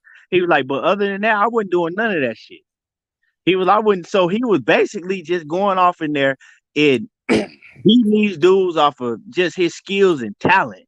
You know what I'm saying? He didn't have no extra oomph on this shit. That's why he wasn't getting them dudes up out of there no more. But he said if Manny Pacquiao and his team is looking at film on him fighting, Sean Porter or Sean Porter or Danny Garcia or Mikey Garcia, he said they looking at the wrong Errol Spence because that ain't the Errol Spence they finna get no more. They looking at that wrong man. He said he a whole different animal, and he said right now he sharp as attack already, and they don't even start training camp until June the 21st. So he already sharp as a motherfucker already, right? He said he walking around, Batman. I know you heard it too. He said he walking around at 158 pounds already, and usually at this time he walking around at 180, 185 pounds. So he been training. He been training ever since the Danny Garcia fight. He's Derek James. I was looking at an interview with Derek James the other day, right? Derek James said that Errol Spence never stopped training from the Danny Garcia fight. He said Errol Spence fought on Saturday, and on Monday he was right back in the gym running and shit. So the man, you know what I'm saying, he hear everything that everybody been saying. EJ even talked about that. He was like, I hear all of this shit, that all of the negativity. He said he even screenshot a lot of shit. And he used all of that shit for motivation. So he hear all y'all talking about Terrence Crawford this and Terrence Crawford that. And EJ, he ain't gonna never be back to that nigga that had the shag and he a shell of himself. He hear all of that shit. That's why, he back on his thing with Blu-ray. And man, they coming for destruction. They coming for destruction. And then and I'm gonna let Batman cook on, everything I just talked about, and then I'm gonna get into what he had to say about Bud Crawford. Go ahead, Batman. Yeah, man, he 11 pounds out. Man, he ready, man. I can't wait to see him and Bud Crawford, man. I don't even want to see this Pacquiao shit. I mean, Pacquiao good fighter. I mean, I just want to see the two people that everybody want to see, and Bud ain't never really fight no dog yet. So I just want to see him in there with a real dog. I want to see Earl back to 100%. He say he had 100%, and this fight going into the Manny Pacquiao fight that he 11 pounds out. So and his training camp ain't even started yet. So shout outs to Blu-ray, man. I hope, man, they get that thing going over there, man. And like he said, y'all gonna see who's holding up the fight when he get this belt from Pacquiao, man. Yeah, and the man, he doing everything he got to do. He said now he taking care of his body. You know, not only is he working with Blu-ray, he about to he said in a few days or a week or so or whenever he said he was gonna do it, he said he getting a dietitian. So he's taking this shit serious.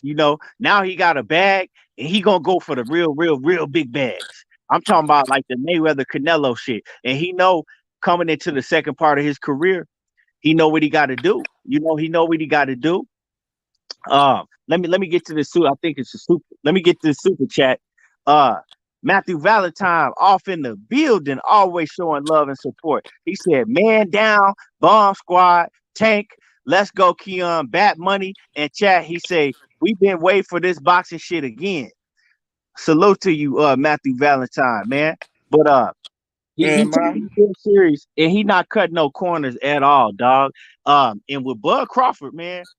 He just kept it straight and simple with Bud Crawford. He said, once I stop Manny Pacquiao, right? And take that belt that Manny Pacquiao got, because see, it's a lot of rumors going on that Manny Pacquiao is gonna get reinstated with the title.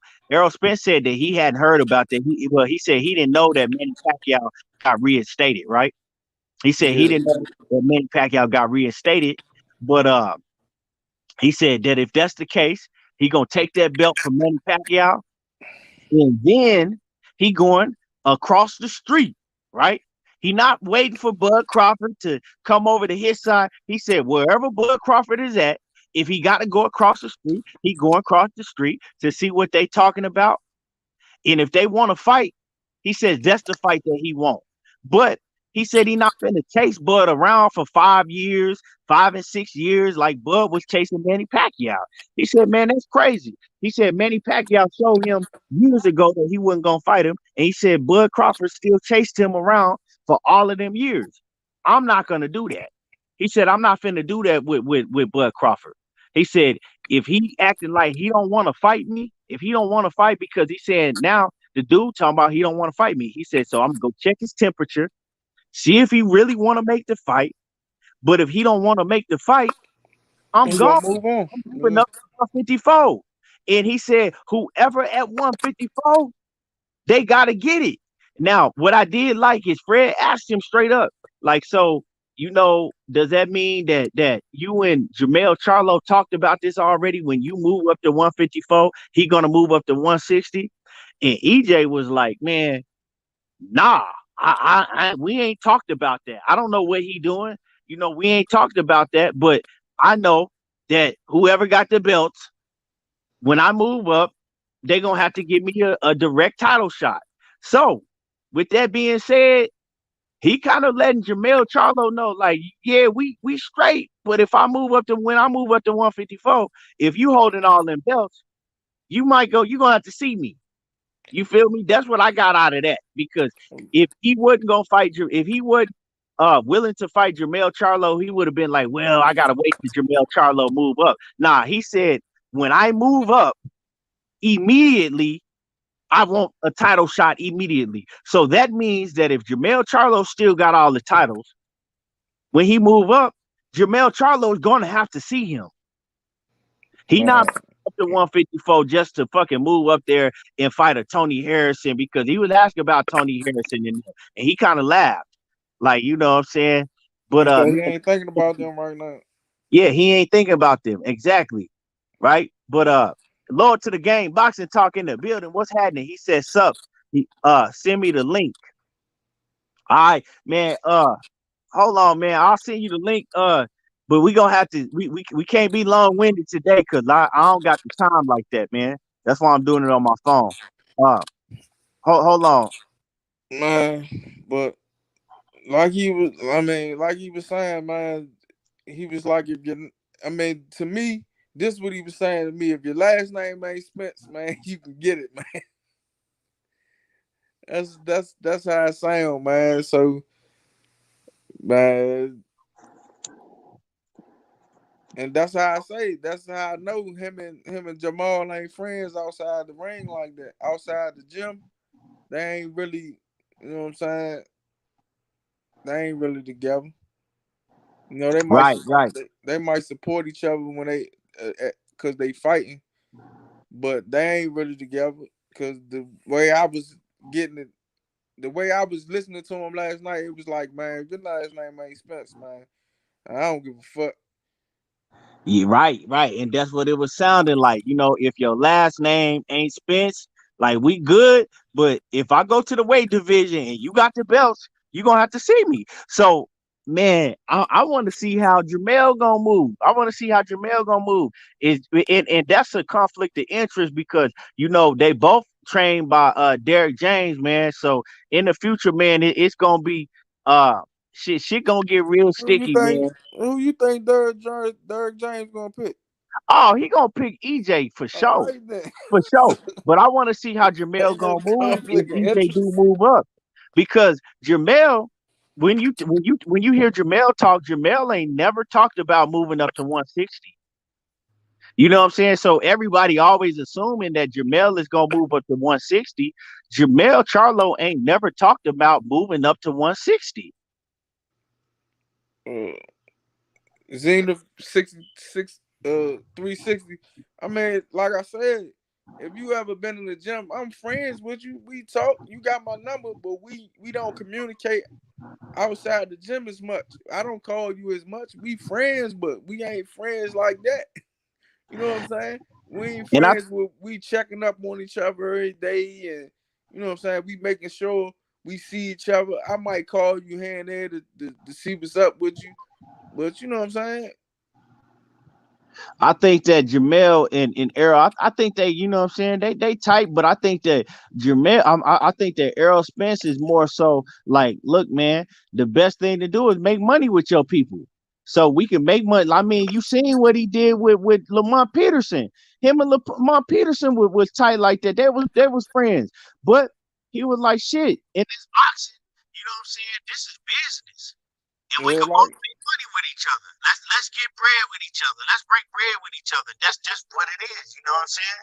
And I think that's the type of mentality that Errol Spence got.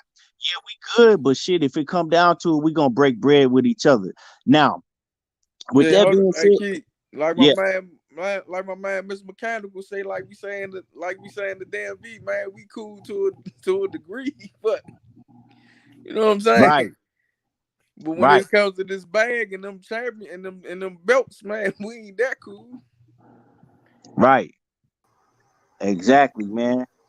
Exactly. And man, the whole thing with me, right? And salute to Kwame East in the building, Lord to the game, boxing talk. What's happening with it? Salute to you guys. Salute, salute, salute. What's happening with it, Hey man? man, Chilling, man. So my thing, right, man, is that with this whole Terrence Crawford situation, right? We got reports coming out that Terrence Crawford is definitely leaving Top Rank. I don't know, you know what I'm saying? I got to hear from the man himself, but it looked like that, you know, shit, that's the best, that's his best move. He better not stay with Top Rank. And you know, I believe that he's going to leave Top Rank because I think that Terrence Crawford was at the point of, if he had got the Manny Pacquiao fight, he was gonna have to stay at Top Rank. You feel me? Them contracts that Bob Arum be doing, if Bob Arum had got him a Manny Pacquiao fight, he would have been really stuck right back into Your another. mic went back. Your mic went back out. Hold on. Can you hear me now? I can hear you, but you It's low as low. shit. Hold Yeah. on.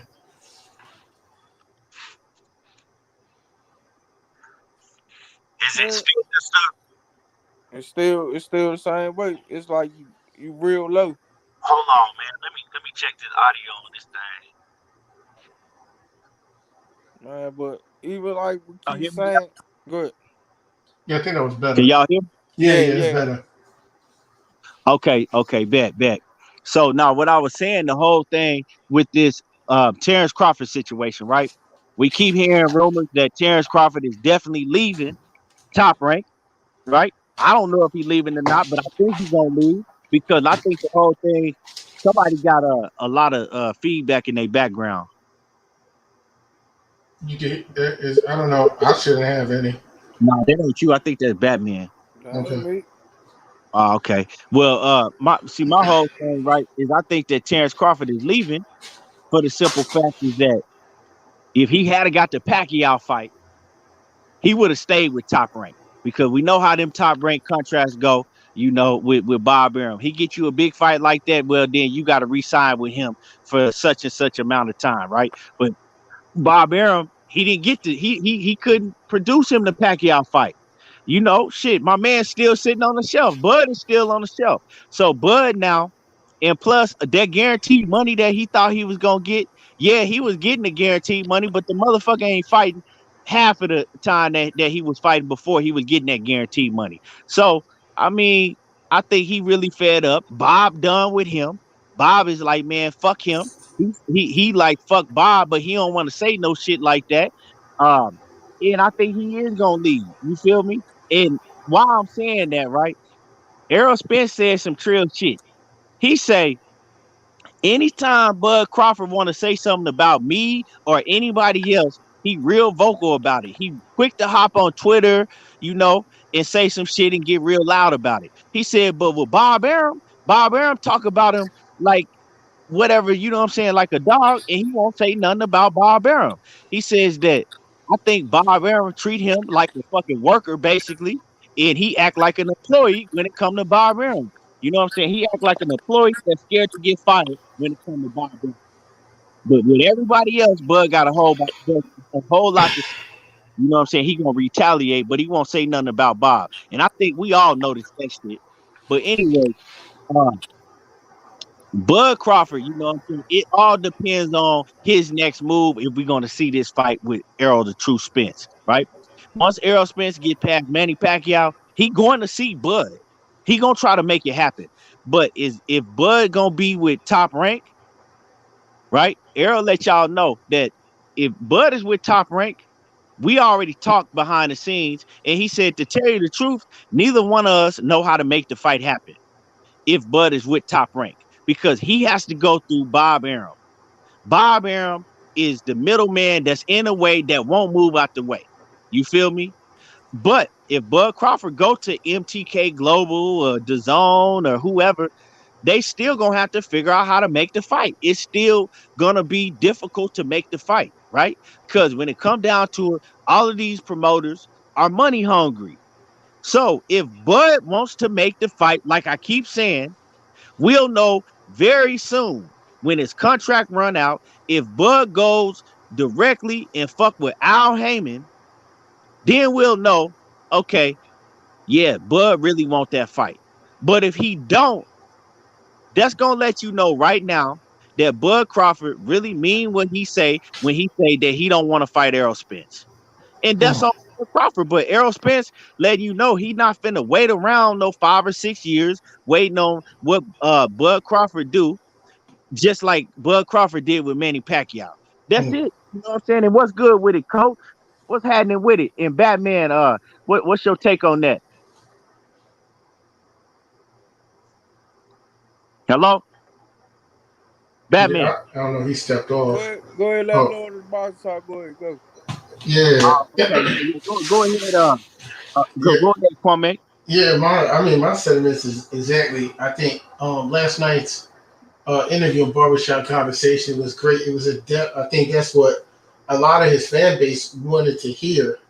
Um, I think we saw, and I can't be too sure about it, but it would make sense that Crawford just took a trip out to Dubai, and MTK Global headquarters is out there in Dubai. They met with him out there. But I don't understand like what the part of it I don't understand. And as a man and as a businessman, you can make your own decisions, do whatever you want.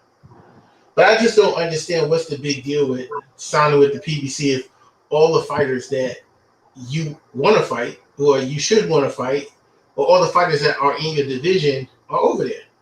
Because emotions and business ain't supposed to mix. And I try to reiterate that to a lot of the people, on my platform. But their emotions seem to be mixed into business. And what's really odd about it is, like you said, and like Errol said last night, is that it doesn't seem it don't come off the same way with Top Rank. I, I don't know why. I don't know if they got something over their head in their contract, or like I don't know what it is, but it seems like they don't want to make no waves. But to me, why not just go to the PBC? It doesn't seem like Crawford is trying to go to 154. And even if he did want to go to 154, all the top 154 fighters are where? At PBC. So we'll know a lot by the decision he makes. I have faith that the fight can still happen. It might be able to happen with the whole MTK global thing, but I think Crawford got a little bit of the Jermell Charlo syndrome we was talking about earlier. And that's his business. Everyone got their own perspective on how they view the world, the decisions they're going to make. But at the same time, you can't be barking behind the fence about a fight and that you want to make a fight, and then you finally get to put yourself in a position to actually make it, and then you're putting unnecessary layers or barriers in between actually getting the fight made. It seems to me that all the guys are winning. The only person that I think outside of the PBC that's making big money in these fights now is Anthony Joshua, Canelo Alvarez, of course, and Tyson Fury, since he got connected with making a fight with the PBC fighter and Deontay Wilder. But everyone, all the other guys that are known and that are getting paid, and when it comes down to these fights, you're a prize fighter. It's about getting paid. So all these other guys who are being promoted correctly, look at Tank. I had some issues with the fighters. I see the pattern of what's going on with Tank, but he just fighting nothing but Latino fighters and people that he have some type of advantage over. But look at what they've been able to do for Tank in his career at this point. Tank is Tank is more noticeable, more popular, and more recognizable than Bud Crawford is currently in boxing. Point blank period. Just good business. Whether people are complaining about who make fights and who's not making the fights, good marketing strategies with the Charlo. You got them marketed as twins. And when you look at Bud Crawford and Errol Spence from a personality standpoint and what they give to the media, it's very similar. Both of these guys, they don't say too much. They're about their business. Both alpha males. But one guy is more loved and adored by the fans, right? And then you got one guy who has all the skills in the world, but his fan base is really a fan base that just doesn't like the other guy.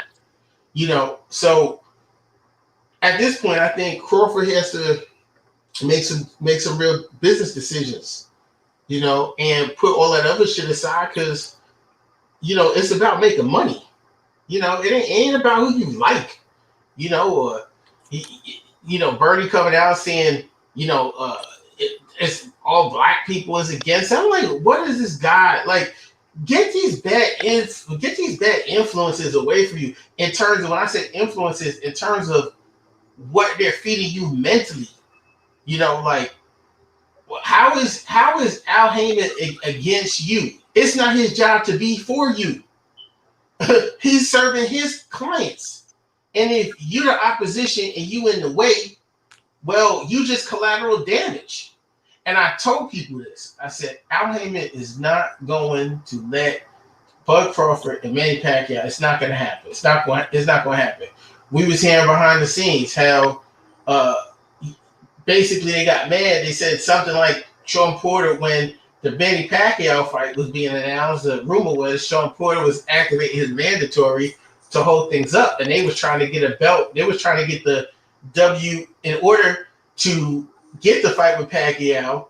They were trying to get Pacquiao reinstated back with the WBA belt because that was the one thing that could supersede a mandatory. Is that it was a title fight. Manny Pacquiao ain't have a belt. But now you look, you're mad saying that Al Heyman just did all this stuff to F your shit up. But what was he supposed to do? I mean, he got clients that he fighting for. You know what I'm saying? Like it ain't personal, bro. It's business. At the end of the day, it ain't personal. So what happens? All the things that were supposed to happen for Crawford, it happened for Spence with Manny Pacquiao getting ready to get his title back. The fight actually being made.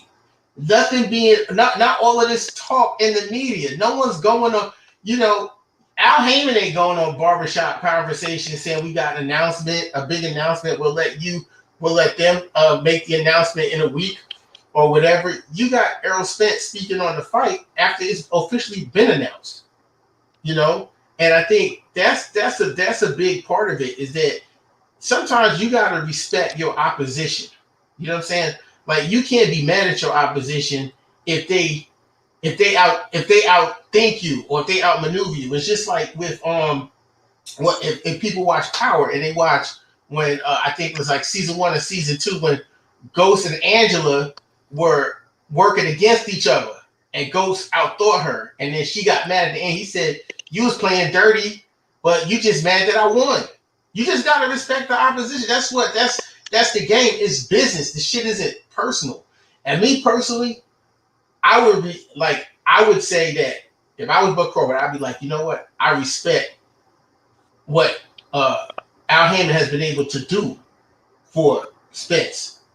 Even if I was collateral damage, I respect what he was able to do. And I would want someone like that fighting for me instead of the person who's supposed to be fighting for me keep going into the public and into the media, keep throwing dirt on my name and trying to devalue me as a boxing, business, not as a fighter because you can't, but as a business, saying, we all right with them making the fight, this guy's not a pay-per-view attraction, this, that, and the third.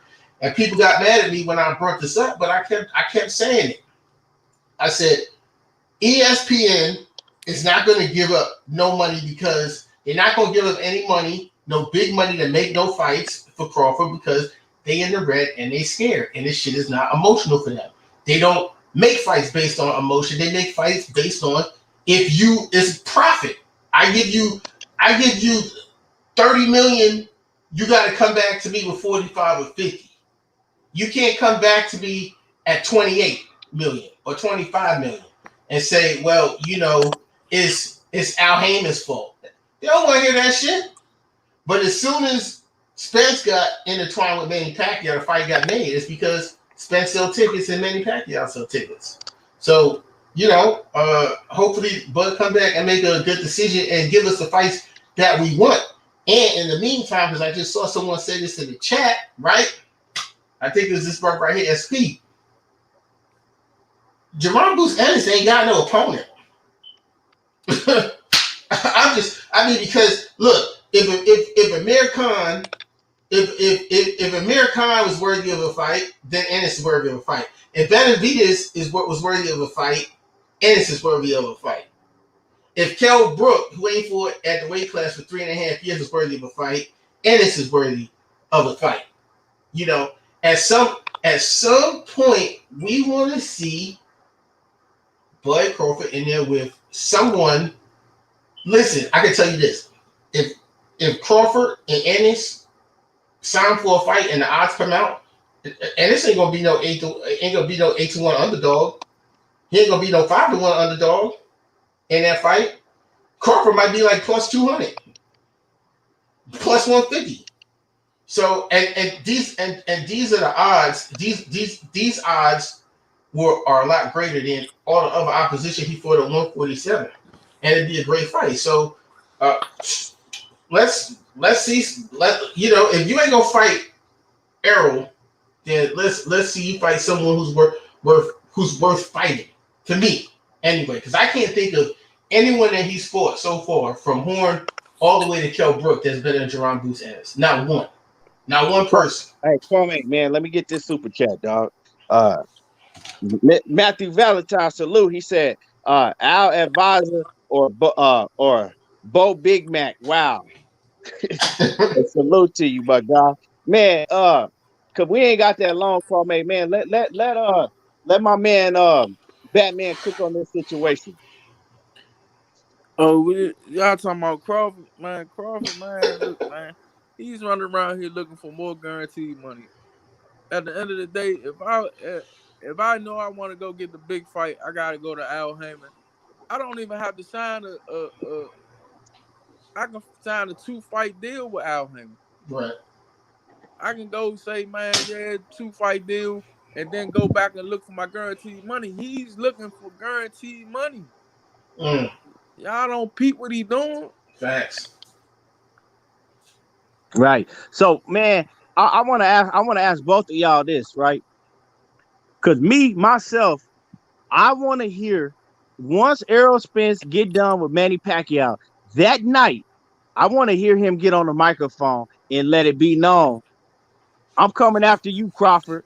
I want him to say that shit in front of everybody and let it be known so people can't come and make excuses like, he didn't mention his name. Mention his name in front of everybody and let it be known, I'm coming for you now. I need that fourth scrap.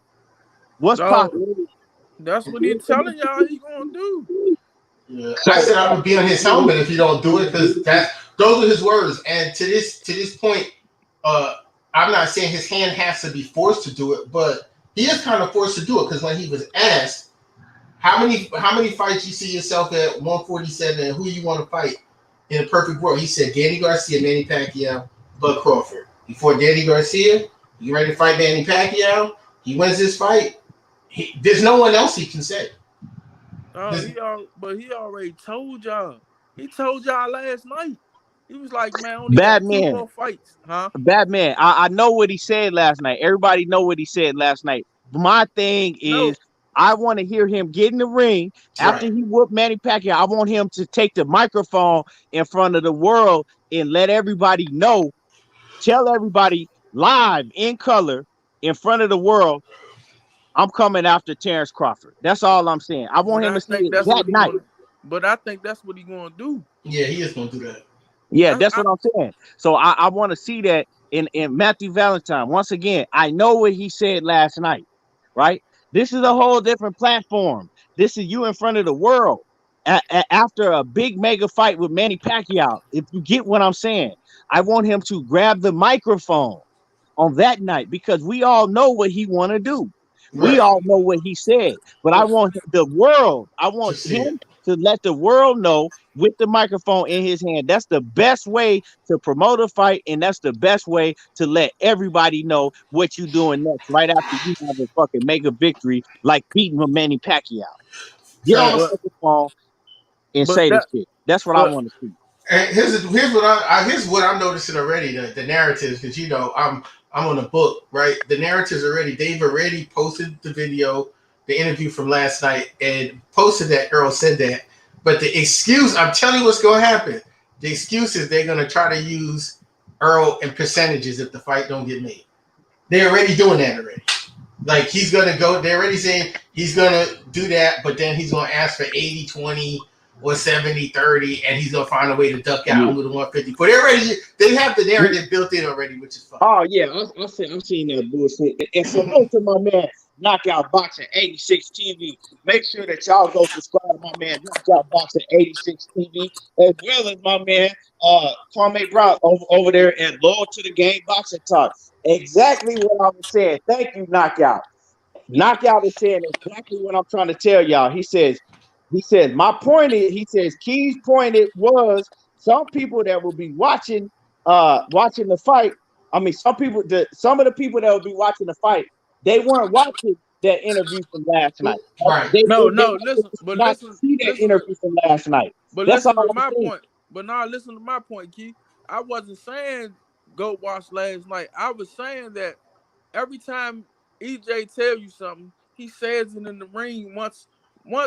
If he say something in the interview, once he fight and after he fight, he say who he want, what he been saying to the fans the whole time in the ring. Yeah. I mean, Right.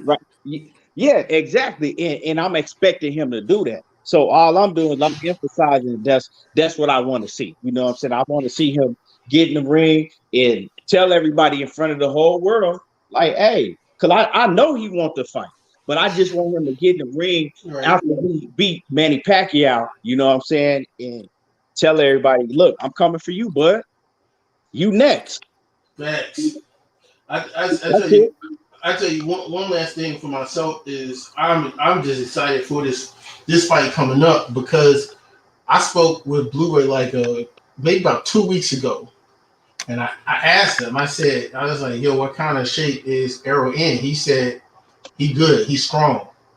He said, there's some things that we both. He said that there's some things that Errol admitted to me that he need to work on. That we both knew that he need to work on. And so I asked him. I said, "So how long?" I said, "What would it take for you to get him back into Chris Algieri shape?" He said, "I could get him back to that by the Pacquiao fight." So that's dope. Yeah, he said I could have him back there. He said his mentality is different. He's serious. You can tell there's a different just a different energy about him now. Where you can tell he's serious and he's not playing. And he was like he as long as he keep coming back to work, we gonna get it in. So I really don't think. I think a lot of people are looking at, and I'm laughing on the inside because people are really looking at, especially the Sean Porter fight. Like they're looking at the Sean Porter fight, the Mikey Garcia fight, kind of the Danny Garcia fight, and thinking like that's who Errol Spence is, and that's not. You know what I'm saying? Like I knew for a fact. I got a picture with him after the weigh-in and the Mikey Garcia fight. He looked drained. Like, he said it. Well, he said it last night. Kwame, he was like, man, he was like, you can look at me. He was like, look at me how I looked in the Mikey Garcia. He was like, you can look at my physique and tell that I wasn't, you know what I'm saying, nowhere near what I was before that. He was like, you can look at me and tell, and you can. Remember he told y'all he was in the sauna for 2 hours. 2 hours, right, with the sauna suit, top and bottom. After the weigh-in at the Garcia fight, him and his people, they all went to a restaurant called Papados that wasn't too far away from AT&T Stadium. So I shot over there, and like the section he was sitting in, it was like all his people. And when he came, he didn't really come out, but he came. It was like a little like private area where all his people was at, and then right outside of there was the dining tables. But it was open, and his security was just standing there, just making sure nobody got in that was supposed to get in. So he came out and he took pictures. So I was like the last person that he took a picture with.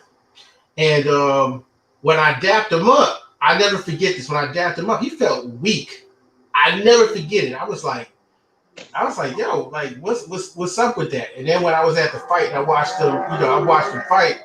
I could tell in the 9th round when he pressed Mikey, he wasn't strong. Like he wasn't strong like he was. I could see it. The impact of his punches, it wasn't the same. So I'm just glad he back with Blu-ray. And as long as he keep with what he's doing right now, by the time he do another training camp to get to Bud, we gonna see how it's gonna go down. I seriously think he's gonna put like a real bad beating on Crawford, like a Kell Brook type of beating he gonna put on Crawford. That's what I really think gonna happen. Oh yeah, because see, the thing is, when they really want to fight, is because a lot of shit. Most of these fighters they want because they seen some vulnerability. Abilities, yep. They seen him slipping, right? Yep. Well, you could have got him in, and like he said last night, he was like, "Shit, y'all should have got me in, because you done fucked up now." Right. You know what I'm saying? But man, I'm just looking forward to it, man. I'm looking forward to it. And he finna be a problem, man. And then he gonna move to 154. I hope that we get this Bud Crawford fight. But if we don't get to fight with Crawford, we gonna see him do great things at 154. Hey, SP, I can't, you know what I'm saying? Not everybody, but mostly everybody. Nah, I'm what SP said, man. You know, everybody act like that's Gary Russell for not fighting in almost a year and a half, man. So you know what I'm saying? Like Yeah, they man. saying, like they saying with this oppress shit, man. Sometimes your people do it to you too. Yeah, man. That's real. That's Yeah. some real shit. That's real talk, man. Um, but man, another thing I want to, if y'all see on the screen, Melanated Royalty salute. He say that uh Melanated Royalty say EJ friend Jordan already said that EJ would still offer Bud 60-40. Now that right there, if EJ still is like, man, I'm gonna still offer him 60-40. I got 3 belts and I didn't fall Manny Pacquiao. He's still willing to do that. Right. You want to Bud make a Crawford fight. ain't got no fucking excuse. Right. None at all. And I think the part about the whole 60-40 thing that I don't like is you can't be worried about what the other man is making. Worry about what you making. It is the biggest purse you ever made in your life, right? Why are you worried about what the other guy's making? Because you gotta pay Bob. Right. Well, hope. Well, I see the fight happening after the fight. If the fight does happen, it's going to happen after his contract's up in October. But see, the main thing is we keep saying that we gonna see the fight happen and all that, but it's up to Bud, because Bud, we can't forget that Bud is saying that he don't want to fight. Bud lying, man. Yeah, he's. I think he was just in his. He just missed out. On Pacquiao. He missed out on his fucking payday. Right. So this is gonna be his only payday. Who else would Bud fight to make him have a payday like a Errol Spence? He only said that because he thought he was fighting Pacquiao. Yep, that's why he said it. That shit off the table. Right. He ain't got what Errol got. Errol can go start calling out Canelo. He can't do that. Right. Right. That's yeah, man. Y'all gonna start looking at him like y'all looked at Gary when Gary called out Crawford. Right. I'm telling the truth. He just called him. I just saw an interview. He called him out again like last week. Yeah, he did. He believed he can win that fight. I be telling y'all, when I be looking at tape of dudes are not who y'all think they are. That's just like, all right, cool. That's just like, I know why Tank Davis want to fight Mario Barrios now. Me too. I know why too. Because I know. I've been telling y'all that. I've been knowing why he want to. But that's a fight. Well, it wasn't Tank Davis that picked that fight, but I know why that is a fight that Leonard Ellerbe and Floyd Mayweather sought out for him. Right. I'm gonna tell y'all why. Because Mario Barrios cannot fight in the inside. And go look at it.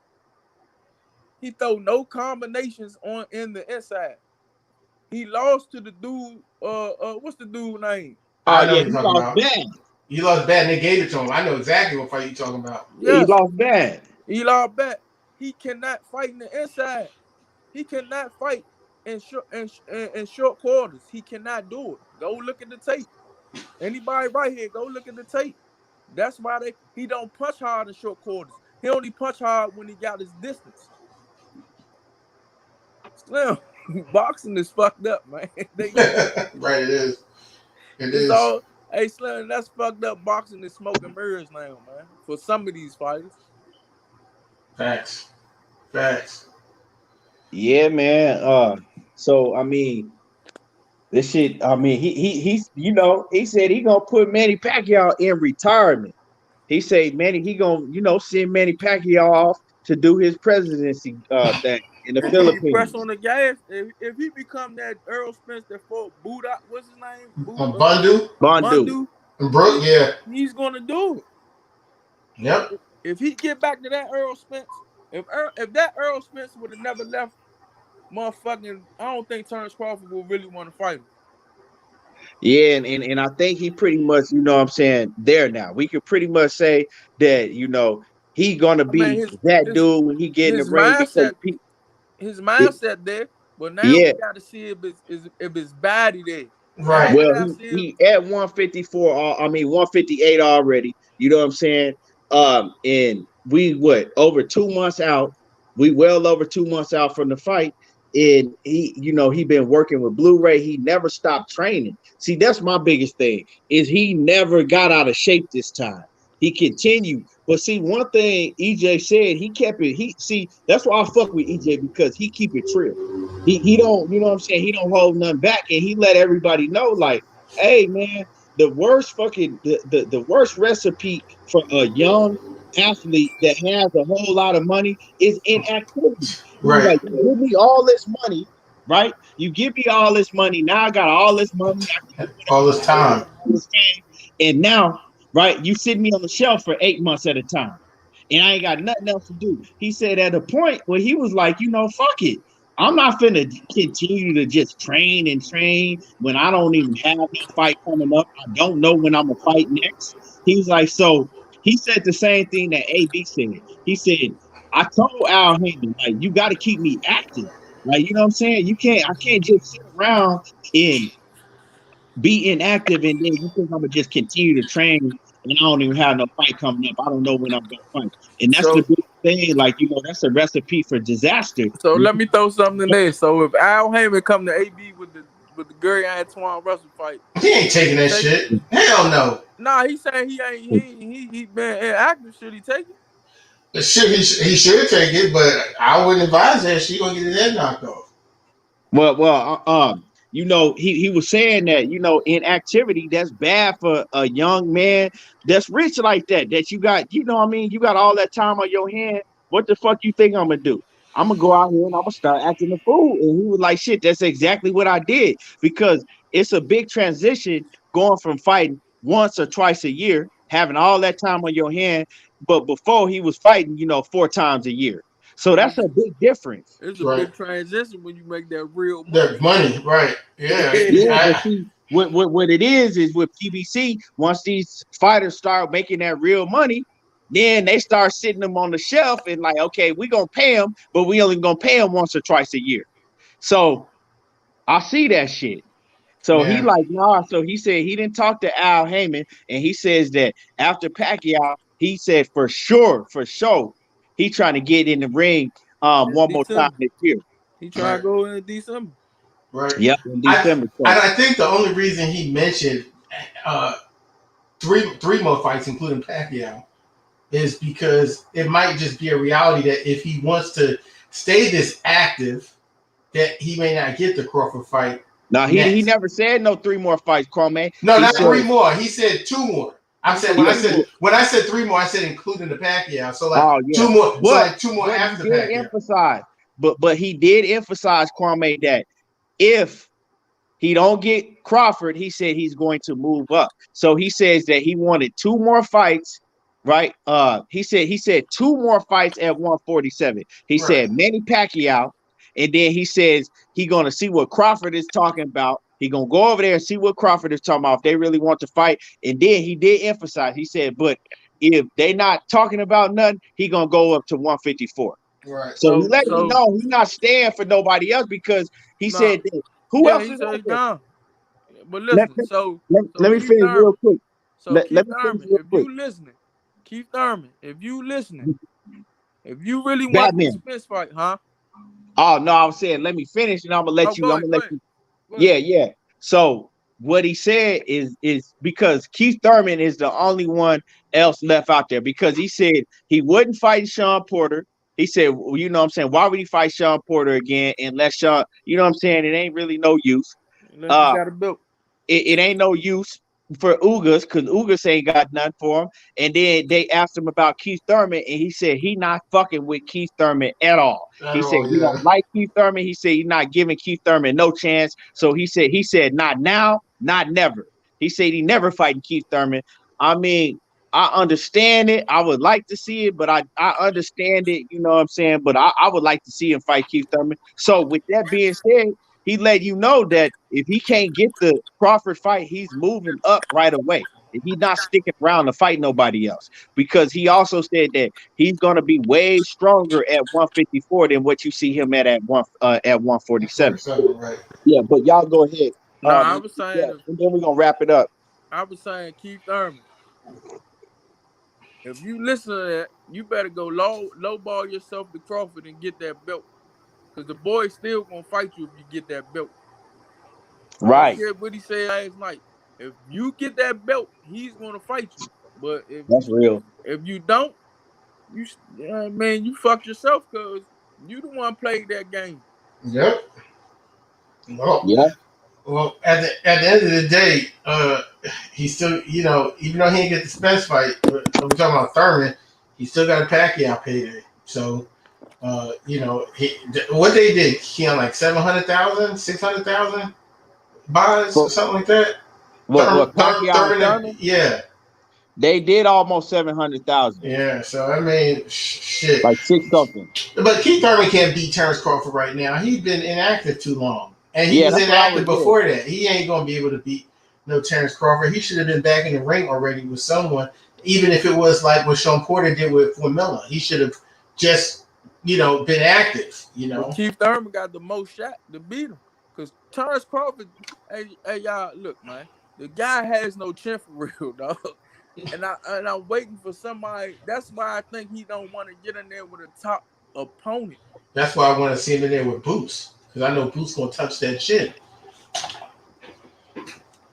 Hey, EJ gave Boots a gang of props though. Yeah, He he was did. like, man, he was like, that boy nice. He was like, man, he the real deal. Yep.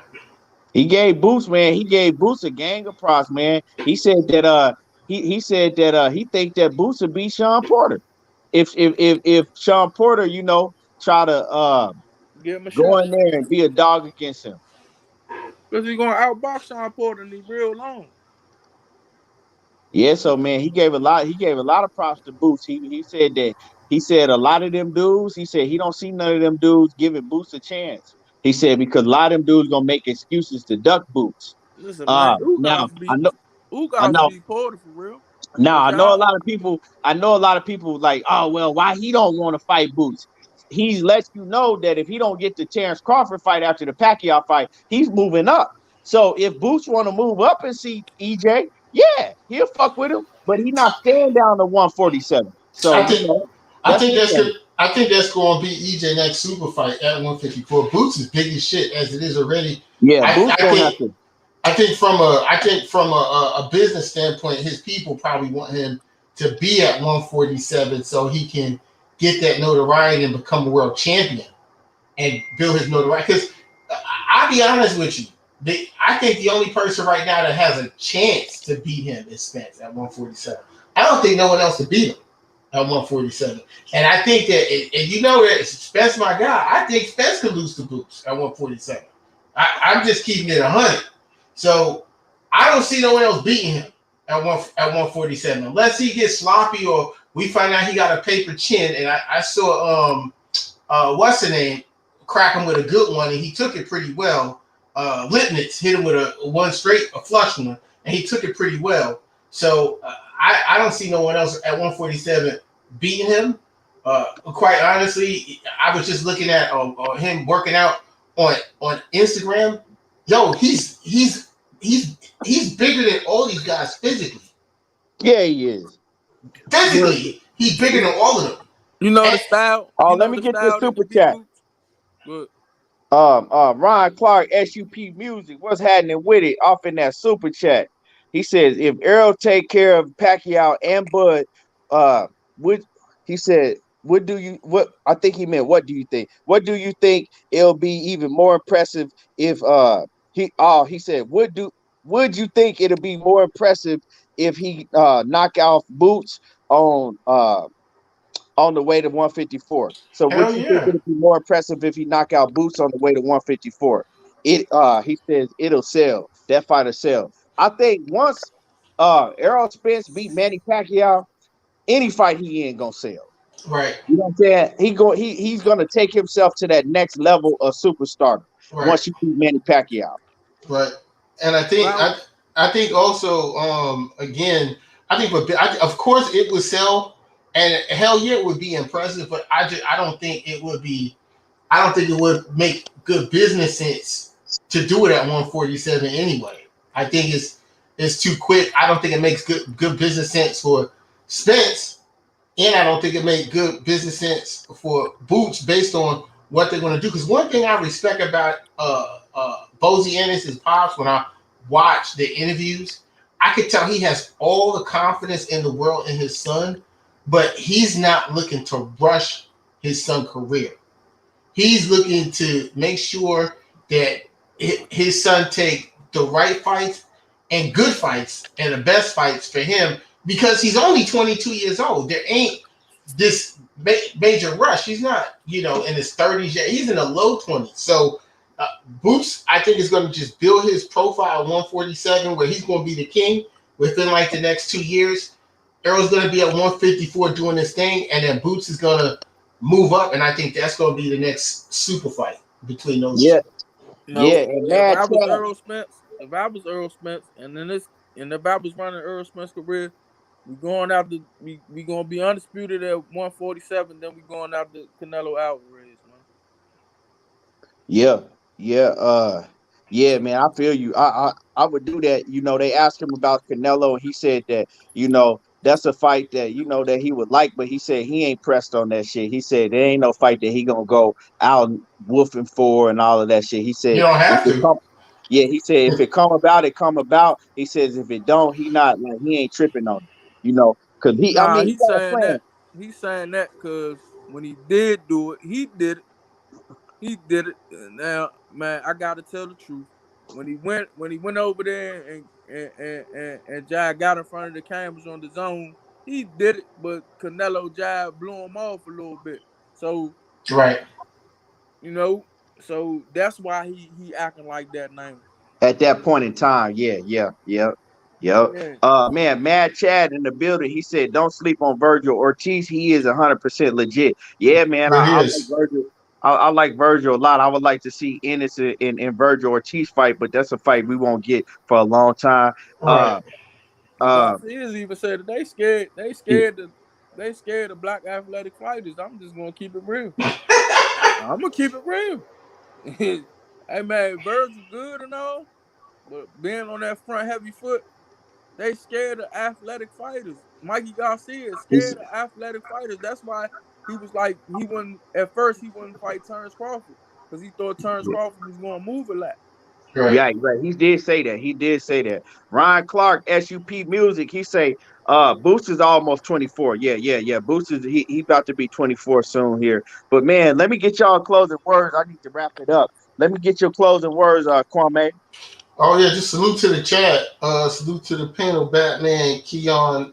You guys, make sure you smash the like button, subscribe, tell a friend to subscribe. You guys can also subscribe to my channel, Loyal to the Game Boxing on YouTube, and also Loyal to the Game Boxing and Sports on Facebook. We get it in over there on a daily basis. So, yeah, definitely salute. Yes, sir. And your fun. Let me get your final words, Batman. Yeah, man, man, salute to the chat, man. Glad to be on the panel with two good men, Kwame and Keon, man. Man, it's just, man, I'm just hurry. I'm just ready to see all these good fights, man. I'm ready to see the best. Like I'm always gonna advocate the best fight, the best, man. And justice for Gary Russell Jr., man. That's all. Salute. Yeah, man, for sure, for sure. Can y'all hear me still? Yeah, man, you sound great. Okay, okay, yeah, yeah, for sure, man. I appreciate y'all on the panel. Appreciate everybody in the chat showing love. Another great show. Make sure that y'all hit that like button before you leave out the building. Hit the like button, and share this to your groups. If you got Facebook groups or anything, share this to your group. And once again, make sure that y'all go subscribe to Loyal to the Game Boxing Talk on YouTube, and then make sure that y'all go subscribe to Loyal to the Game Boxing Talk too, right? Yeah, On Hey boxing Keon, and sports too on Boxing YouTube, on Loyal to the Facebook. Game Boxing and Sports hey too Keon, on Facebook. before you go, can I say one more thing? Go ahead. Uh, it was a comment in the chat. I know for a fact Robert Garcia and them scared of slick boxers because the way what was it, 3 days ago how they tried to bash Devin performance. That's how I See, really I didn't catch that. nah him and Peter, him and Peter be doing some little Yeah, bullshit. yeah, they stay with that. They be doing some bullshit talking about the fights and shit. So they really try to bash Devin's performance. Like I said, it was I don't say it's a fixed fight, but everybody say that Linares was some type of veteran, cool, but he's a veteran, but he don't know what the fuck he was doing. I blame it on Linares. The younger Devin, he supposed to did that. He never Right, recovered. He right. never recovered. So you supposed to do everything in your power to win. Facts. Yeah, man. Even But though I don't like them bitch ass niggas. yeah, man. That fight wasn't fixed, man. That's some bullshit. That fight wasn't fixed. But like I said, man, salute to everybody. Make sure that y'all hit that like button before you get up out of here. And we'll be back. I'm gone. There you go talking that boxing again.